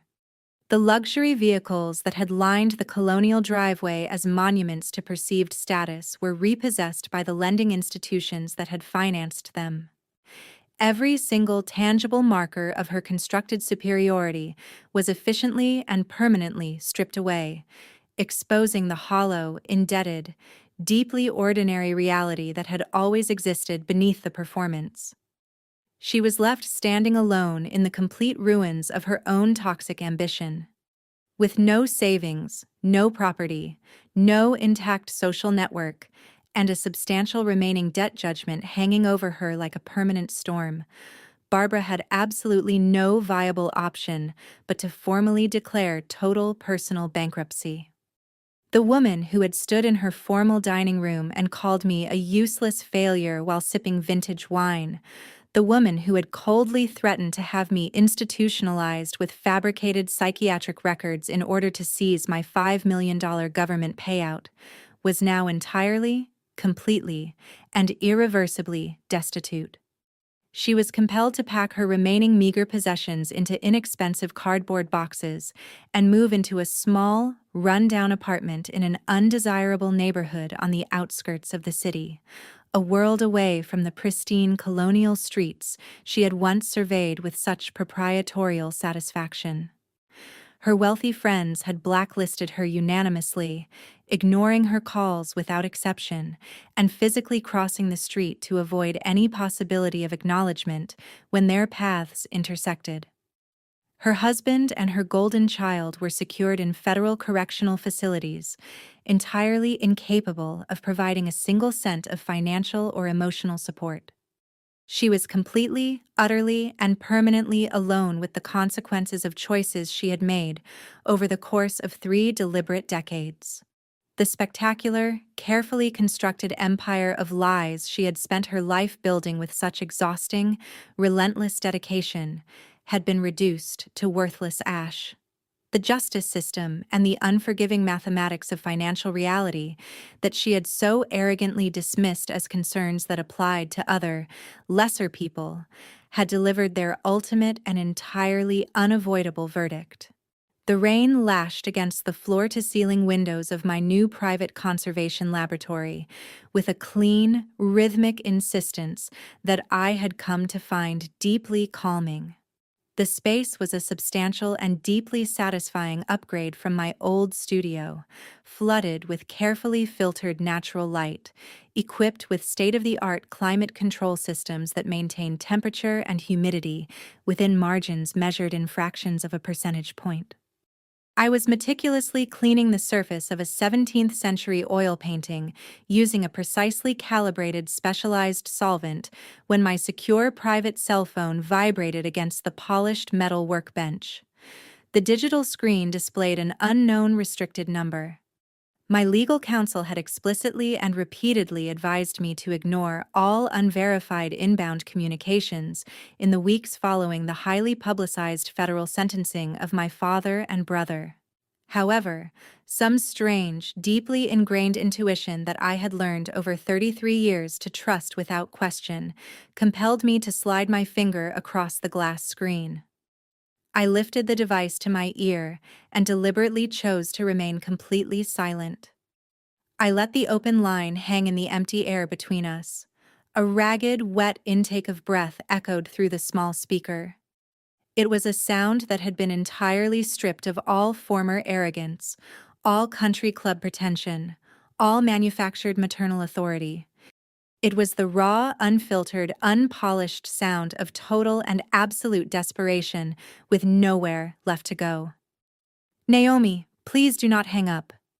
The voice pleaded with a fracturing, desperate urgency. It cracked and splintered under the full weight of genuine, unmanageable panic. It was Barbara. The woman who had once worn heavy diamond rings and sipped vintage champagne, while explaining to me with casual contempt precisely why my life's work was worthless, was now reduced to begging a completely silent telephone line. "I am begging you, Naomi. You have to listen to me." I stood perfectly still in the center of my laboratory, holding my specialized cleaning brush in my right hand with the same steady, practiced grip I applied to work worth millions of dollars. I did not offer a polite greeting. I did not ask how she had managed to acquire this carefully restricted communication channel. I simply waited, allowing the heavy, expanding silence to do what silence has always done most effectively: force her hand entirely. The silence stretched and expanded until her fragile, last remaining composure shattered completely. "I am living in a terrible place, Naomi," she sobbed, the words pouring out in a chaotic, undignified rush, entirely unlike anything I had ever heard from a woman who had once corrected the posture of waitstaff. "It is a filthy motel right off the interstate highway. The heating unit is completely broken and the carpets smell of mold and prolonged neglect. The syndicate lawyers took absolutely everything I owned. They seized my offshore accounts and froze every credit line I possessed. My wealthy friends will not answer my calls. They cross to the opposite side of the street when they see me approaching. I have nothing left. You have to help me." She paused to collect a breath that sounded entirely insufficient. "You have $5 million from the government buyout. You have the financial resources to retain better appellate lawyers for your father and Cameron. You can write letters of leniency to the federal judge requesting a sentence reduction. You can post bail for their upcoming appeals. Please, Naomi, you are my daughter. You cannot simply abandon your own flesh and blood to spend years in a federal prison while you sit in absolute luxury enjoying money that should have supported this family. I listened to the frantic, heaving weeping of the woman who had invested 33 years in the systematic and deliberate destruction of my self-worth. She was not crying out of genuine remorse for the harm she had caused. She was not experiencing a late-arriving moral reckoning that had finally broken through the layers of her narcissism. She was crying solely, exclusively, and entirely because she was now personally experiencing the full, devastating weight of the consequences generated by her own freely made choices. She had not apologized for forging my signature on a federal legal document. She had not expressed a single syllable of regret for threatening to have me forcibly committed to a psychiatric facility using fabricated medical records. She was exclusively and only sorry that she had permanently lost her sprawling colonial mansion, her pearl necklaces, and unrestricted access to her golden child. She still viewed me in the same fundamental, unchanged terms she always had, as a disposable resource to be exploited whenever the need arose. She saw me as nothing more than a heavily funded account to be drained for the benefit of the exact men who had most actively and deliberately tried to dismantle my life. My heart rate did not elevate by a single beat. My breathing remained perfectly, professionally steady. I looked out the massive conservation laboratory windows and watched the city's traffic move through the rain far below my sanctuary, each vehicle a small, independent world moving through the same storm without knowledge of the others. I felt absolutely nothing for the broken woman weeping on the other end of the line. There was no residual anger left anywhere in my body. There was no lingering sadness, no complicated grief. No trace of the desperate child who had once wanted nothing more than to be seen clearly and valued honestly by the people who had brought her into the world. There was only a profound, spacious, entirely restful emptiness. "Are you completely finished, Barbara?" I asked. My voice was a flat, frozen, perfectly controlled surface devoid of any maternal warmth, any grief, any cruelty, or any particular emotion of any kind. The sobbing stopped abruptly, replaced by a sharp, terrified intake of breath. The sound of someone who has just realized that the door they were counting on is not only closed, but was never truly open. "You called me a failure," I continued, articulating every single syllable with the same lethal, surgical precision I applied to the most delicate work in my laboratory. "You looked me directly in the eye and informed me with complete confidence that my career was a useless, embarrassing hobby.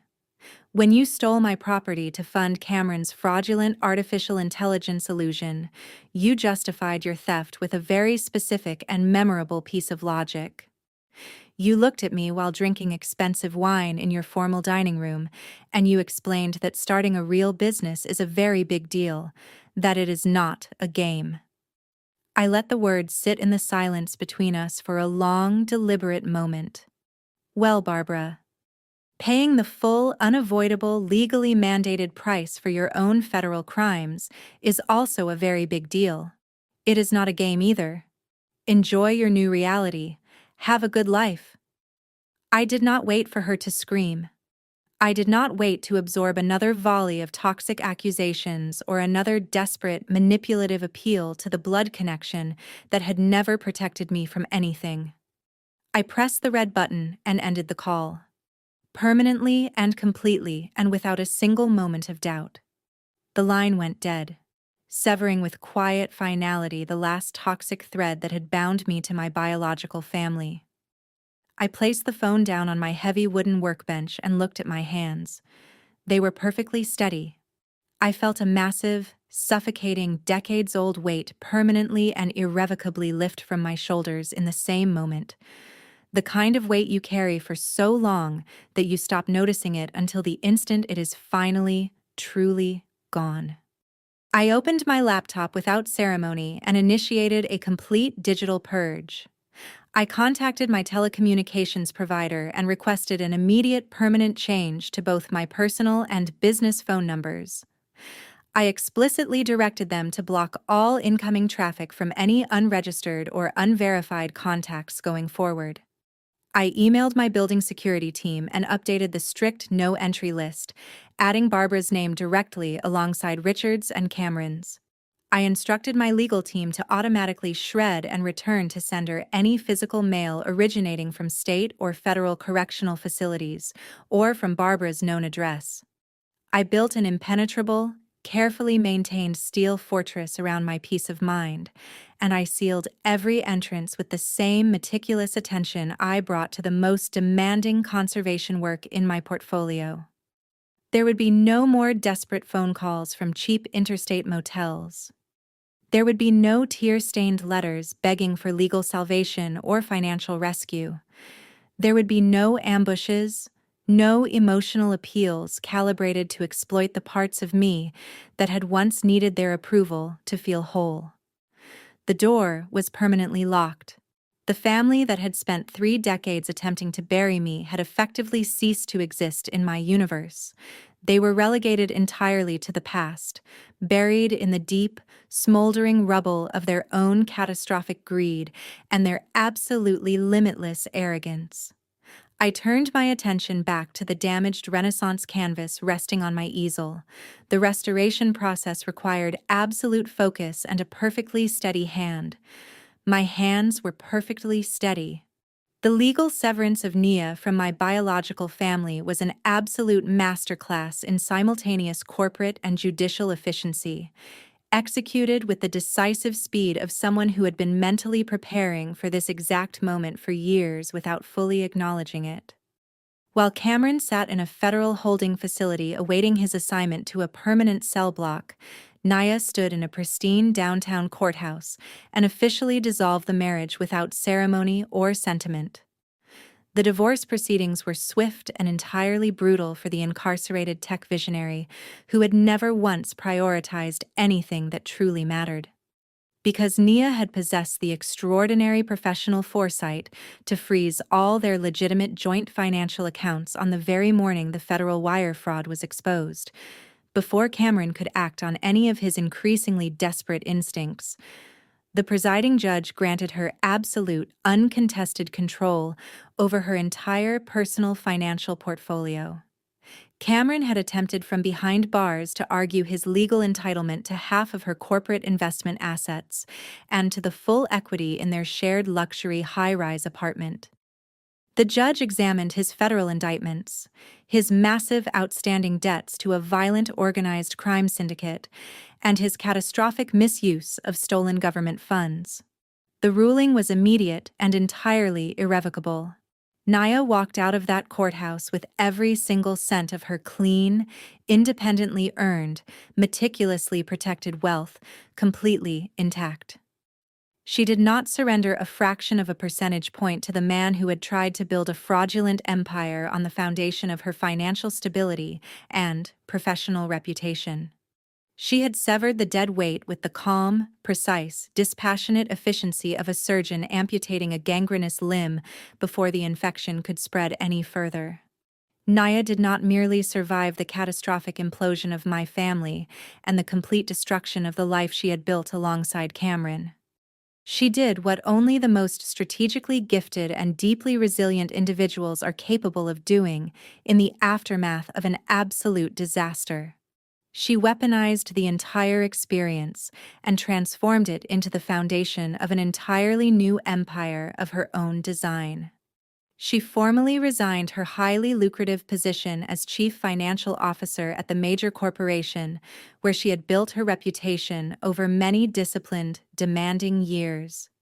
She had come to understand with absolute clarity that she possessed a highly specialized, deeply practical, and genuinely rare skill set that was desperately needed in a world populated with far too many predatory men and far too many enabling family dynamics.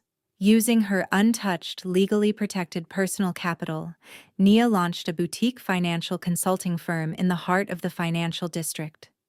Her new enterprise was exclusively and deliberately dedicated to empowering and comprehensively protecting high-net-worth women. She specialized in aggressive asset protection strategies, corporate financial auditing for female entrepreneurs, and forensic accounting for women navigating high-stakes divorces against manipulative, financially sophisticated spouses. She had built a financial fortress specifically designed for women who needed to secure their independence and permanently shield their wealth from the exact species of arrogant, entitled greed that Cameron had so perfectly and completely embodied. Her grand opening was a quiet, highly exclusive, invitation-only affair. I walked into her stunning new office suite carrying a carefully and protectively wrapped package under one arm. The space was a breathtaking, immediate reflection of her personality in every detail. Floor-to-ceiling glass windows overlooking the full panorama of the city, sleek and deliberate minimalist furniture that communicated authority without ostentation, and deep emerald green accents throughout that matched precisely the power suits she wore like custom-fitted armor. Nia was standing behind a massive glass desk, reviewing a digital portfolio document for a new client with the focused, slightly forward posture of someone who genuinely loves the work in front of them. When she looked up and found me standing quietly in the doorway, a genuine, warm, open smile broke across her usually composed and carefully guarded face. It was the first time in all the months I had known her that I had seen her smile without a single trace of corporate guardedness or the protective tension she had carried for so long. I placed the package on her desk and carefully peeled back the protective archival tissue paper layer by deliberate layer. I had spent the preceding 3 weeks meticulously restoring a stunning 19th century portrait, a fierce, regal woman standing at the helm of a merchant vessel in heavy seas, her posture absolutely unyielding and her eyes fixed with complete certainty on the horizon ahead. It was a piece I had personally acquired from a private collector, and I had invested dozens of careful, focused hours stripping away accumulated decades of grime and yellowed, obscuring varnish to liberate the brilliant, vibrant, confident colors that had been waiting patiently underneath all of it. I thought your new headquarters required something that genuinely represents absolute, unyielding strength, I said, sliding the framed artwork across the glass surface toward her. Consider it a permanent reminder that the most effective response to a sinking ship is to confidently take the wheel and navigate yourself directly to safety. Nia looked down at the restored painting with an expression I had never seen on her face before. Something open and unguarded and deeply, quietly moved. She reached out and ran her manicured fingers lightly along the ornate antique frame. "It is absolutely magnificent, Naomi," she said, her voice carrying a softness that the formal conference rooms and boardrooms of her professional life had never required of her. "It is exactly what this space needed, and you are entirely correct. We did not simply abandon a sinking ship. We completely dismantled it and used the salvaged materials to build our own respective fleets." We moved to a comfortable seating area near the expansive windows and ordered a pot of premium black coffee. We did not talk about Richard sitting in a federal prison cell adjusting to a life of mandatory schedules and institutional food. We did not discuss Barbara weeping in a cheap roadside motel surrounded by the cardboard boxes that contained what remained of her life. We did not waste a single breath, a single word, or a single second of our time or attention on the toxic biological family that had tried with such sustained and deliberate effort to drag us both down into their miserable, self-created abyss. Instead, we talked about business projections and expansion strategies and carefully considered personal goals. We talked about art and finance and the sheer, intoxicating, deeply satisfying thrill of absolute autonomy over one's own time, resources, and direction. Sitting across from Nia in that sunlit office above the city, I experienced a profound and settling internal shift that felt nothing like the dramatic revelations of the preceding months. It was quieter than that, more permanent. For 33 years, I had been searching, sometimes consciously, sometimes in ways I had not fully allowed myself to examine, for validation from a family that was constitutionally and fundamentally incapable of providing it. I had endured decades of emotional abuse and systematic gaslighting because the world conditions us from the very beginning to treat blood relationships as sacred and unbreakable, regardless of the evidence presented by lived experience. I had operated under the false belief that being a sister and a daughter meant quietly absorbing whatever pain the people who shared my genetic code chose to deliver. Nia had shattered that entire toxic ideology in one precise, decisive, irreversible act. She had walked into my apartment at the exact moment I was cornered from multiple directions simultaneously, and she had placed the financial weapons I needed to save my own life directly into my hands. She had done it not out of familial obligation or strategic calculation, but out of mutual recognition and a shared, absolute, uncompromising intolerance for manipulative parasites of every variety.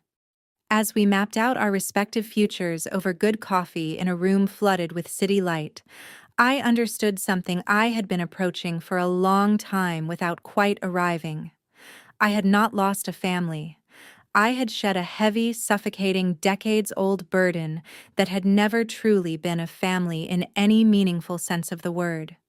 In the smoking wreckage of that grand, fraudulent illusion, I had found something immeasurably more valuable and more durable than anything the Andersons had ever offered me. I had found a chosen family. Nia was no longer the woman who had mistakenly married my older brother. She was my closest ally, my most dependable defender, and my true sister in every way that has ever actually mattered to anyone who has thought carefully about what that word should mean. We were bound not by the arbitrary, chaotic accident of shared birth, but by the deliberate and conscious choice to support, protect, and genuinely elevate one another. We had forged our connection in the intense, clarifying heat of an absolute crisis, and it had cooled into something with the structural integrity of forged steel. The blood of the covenant had proven, as it always does when properly tested, to be incomparably thicker than the water of the womb. I left Nia's office that afternoon with an overwhelming sense of clarity and forward-directed purpose that I recognized as something new. Not the relief of a crisis survived, but the clean, expansive feeling of a life genuinely beginning. I walked through the bustling city streets surrounded by the layered, energetic noise of the metropolis, and I felt not a single ounce of fear, hesitation, or residual grief. I was surrounded by a network of people who genuinely valued my talent and respected my presence as an equal. I had a brilliant, fiercely loyal sister who would stand unhesitatingly at my side in any boardroom or courtroom or crisis. I had, finally and completely, cured the disease that had been quietly undermining my life since childhood. The surgical extraction had been painful. The recovery had required absolute, deliberate isolation from the source of the infection. But the patient had survived with full function and considerably more clarity than before. Now it was time to build. The official notification arrived on a crisp, bright Tuesday morning, exactly 8 months after my family had orchestrated their own spectacular and highly public demise. I was seated at my temporary workbench when my encrypted laptop chimed with a priority alert from my banking institution. It was a formal digital confirmation from the United States Department of Transportation. The administrative machinery of the federal government had concluded its extensive processing and authorization procedures. The eminent domain compensation package had been fully approved, cleared through every required channel, and formally dispersed. I opened the secure financial portal and watched the screen populate with the numbers I had known were coming for months. $5 million had been cleanly and completely transferred into my corporate account. Fully taxed, legally indisputable, and entirely my own. I sat with the number for a long, quiet moment. This was the exact fortune my father had forged a legal document to steal. This was the wealth my mother had threatened to seize through fabricated psychiatric evaluations and a fraudulent conservatorship petition. This was the capital my brother had desperately needed to transform his hollow illusion into something real enough to temporarily fool the right people for long enough. They had collectively burned their entire lives, their freedom, their reputations, and their relationships to the ground, pursuing the ghost of a fraction of this money. Now they were wearing government-issued clothing in federal correctional facilities and subsidized housing while I sat in complete, earned, deeply peaceful tranquility in possession of the entire fortune they had destroyed themselves attempting to obtain. I did not buy a sports car. I did not purchase a vast, depreciating mansion designed primarily to impress people I did not particularly respect. I did not feel any need to project a performative image of success for the benefit of people whose opinion had never actually served me. I used the capital to build something that could never be taken away. Within 2 weeks, I finalized the purchase of a breathtaking commercial property in the heart of the most prestigious historical arts district on the entire East Coast. It was a massive, multi-level facility with soaring original ceilings and architectural bones that had been constructed to last centuries. I engaged the finest specialized contractors in the city to gut the interior completely and rebuild it to my exacting, technically demanding specifications. I did not build a new studio. I built the premier art conservation and restoration center on the eastern seaboard. The facility was a masterpiece of modern scientific engineering in elegant partnership with the demands of historical preservation. I installed climate control systems precise enough to maintain temperature and relative humidity within margins, measured in fractions of a single percentage point. I imported custom-built vacuum hot tables from European manufacturers for complex canvas realignment work. I acquired state-of-the-art infrared reflectography scanners and ultraviolet luminescence imaging equipment capable of revealing the complete structural and compositional history of a painting through centuries of accumulated paint layers and obscuring varnish. The security protocols rivaled those of the most protected national museums. Biometric access scanners at every secure entry point, and a 24-hour professional armed security detail with no exceptions and no gaps in coverage. When the doors opened, the response from the global conservation community was immediate and overwhelming. Billionaire private collectors, elite international auction houses, and curators from museums on 3 continents transferred their most irreplaceable artifacts into my care without hesitation.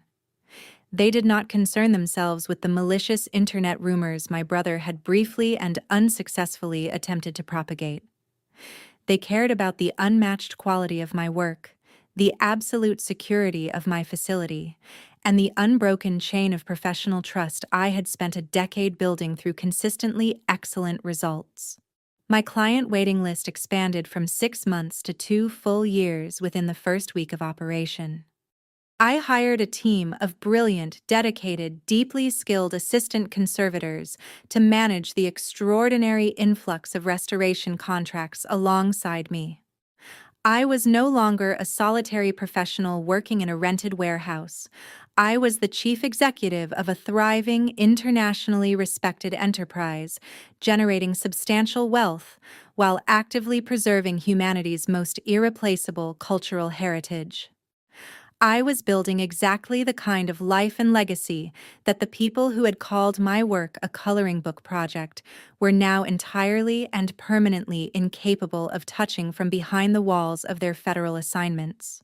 The ultimate revenge, I had come to understand with complete certainty, was not a dramatic confrontation or a vindictive letter.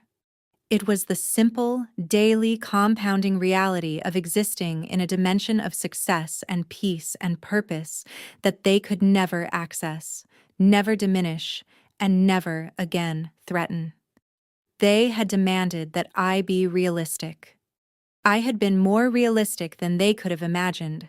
I had calculated the inevitable trajectory of their unchecked greed, stepped deliberately out of their destructive path, and allowed their own magnificent arrogance to carry them directly and efficiently into the abyss they had been excavating for themselves for years.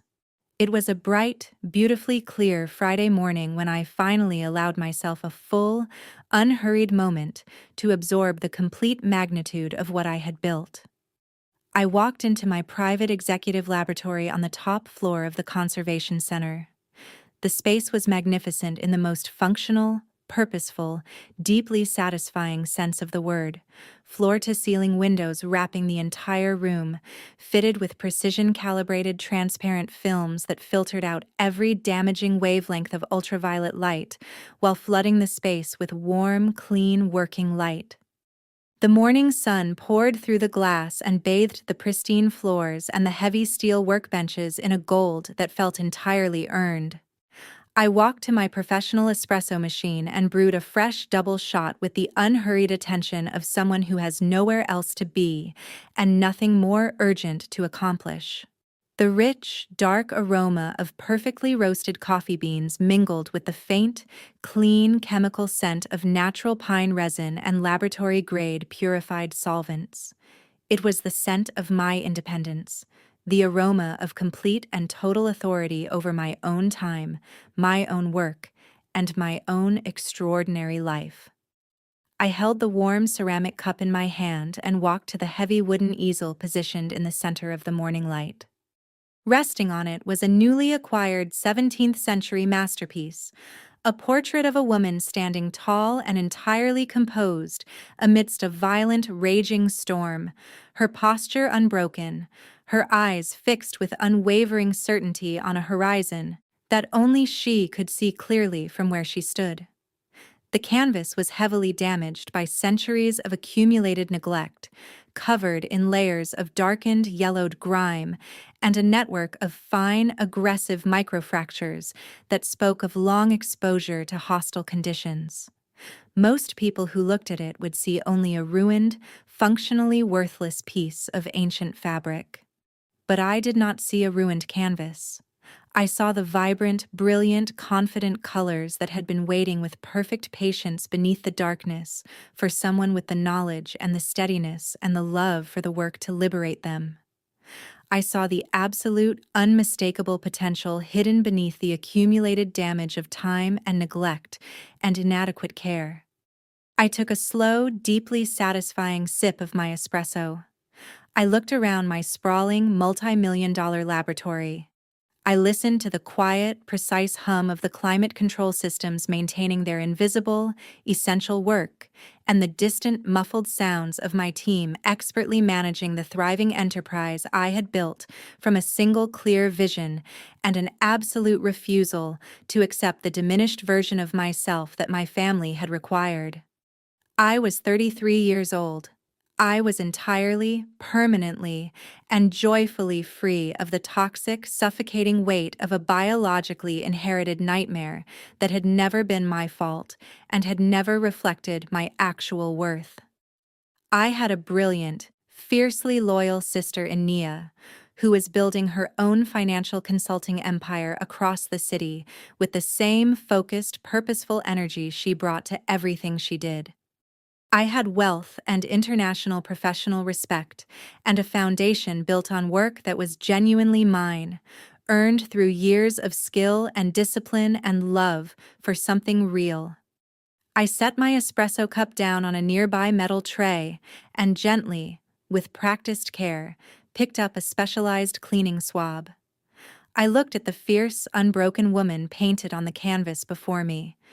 She had stood in her storm for centuries, waiting. I smiled. A genuine, completely unguarded, warm smile that reached all the way to my eyes without effort or calculation, or any trace of the performance that had once been required just to exist in my own home. I was not the family disappointment. I was not a frivolous girl playing with old paint in a dusty warehouse while the real world moved on without her. I was the fully realized, freely chosen, undeniable architect of my own extraordinary and expanding destiny. I raised my hand, applied the solvent to the dark, waiting canvas with a steady and certain touch, and began the beautiful, meticulous, deeply satisfying work of bringing the masterpiece back to life. The story of Naomi teaches us a profound and enduring lesson about the true definition of family and the indispensable, non-negotiable power of knowing your own worth with enough certainty to defend it. For decades, she was told she was a failure, not because she had failed at anything real, but simply because she refused to conform to her parents' toxic, materialistic, and fundamentally hollow narrative.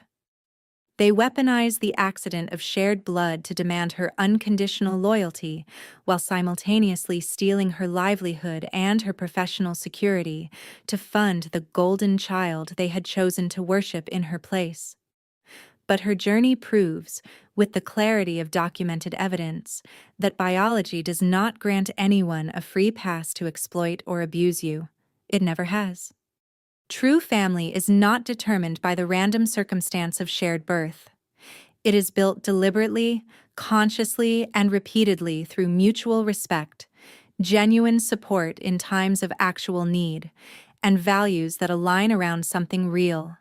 It looks like the unbreakable sisterhood Naomi forged with Nia in the precise center of an absolute crisis, not despite the pressure of that moment, but because of it. When you are surrounded by narcissistic individuals whose primary relationship to you is one of diminishment, people who consistently attempt to reduce your light so that their mediocrity can appear, by contrast, to shine, the most powerful and most lasting response is not to scream or beg or spend your irreplaceable energy seeking validation from sources constitutionally incapable of providing it. The ultimate victory is the establishment of absolute, clearly maintained boundaries and the complete, deliberate, permanent removal of yourself from their destructive path. You do not always need to seek active revenge against those who have wronged you with full knowledge and full intention. Sometimes, often, you simply need to stand your ground with your eyes open, continue doing excellent and meaningful work, and allow the natural, inevitable consequences of other people's choices to arrive on their own reliable schedule. Sometimes you simply need to step aside and watch, with a measure of genuine compassion for the waste of it all, as their own blinding arrogance and bottomless greed carry them with perfect efficiency into the abyss they have been constructing for themselves all along. Naomi did not burn her family to the ground. She simply stopped protecting them from the consequences of everything they had freely, deliberately, and repeatedly chosen to do. Her life reminds us all, with compelling specificity, that you never require the approval of toxic people to build an extraordinary existence. When you redirect the energy you have been spending on managing and surviving broken relatives and invest it instead into your own considerable and still growing potential, you become something that no amount of fraudulent power of attorney or fabricated psychiatric diagnosis can touch.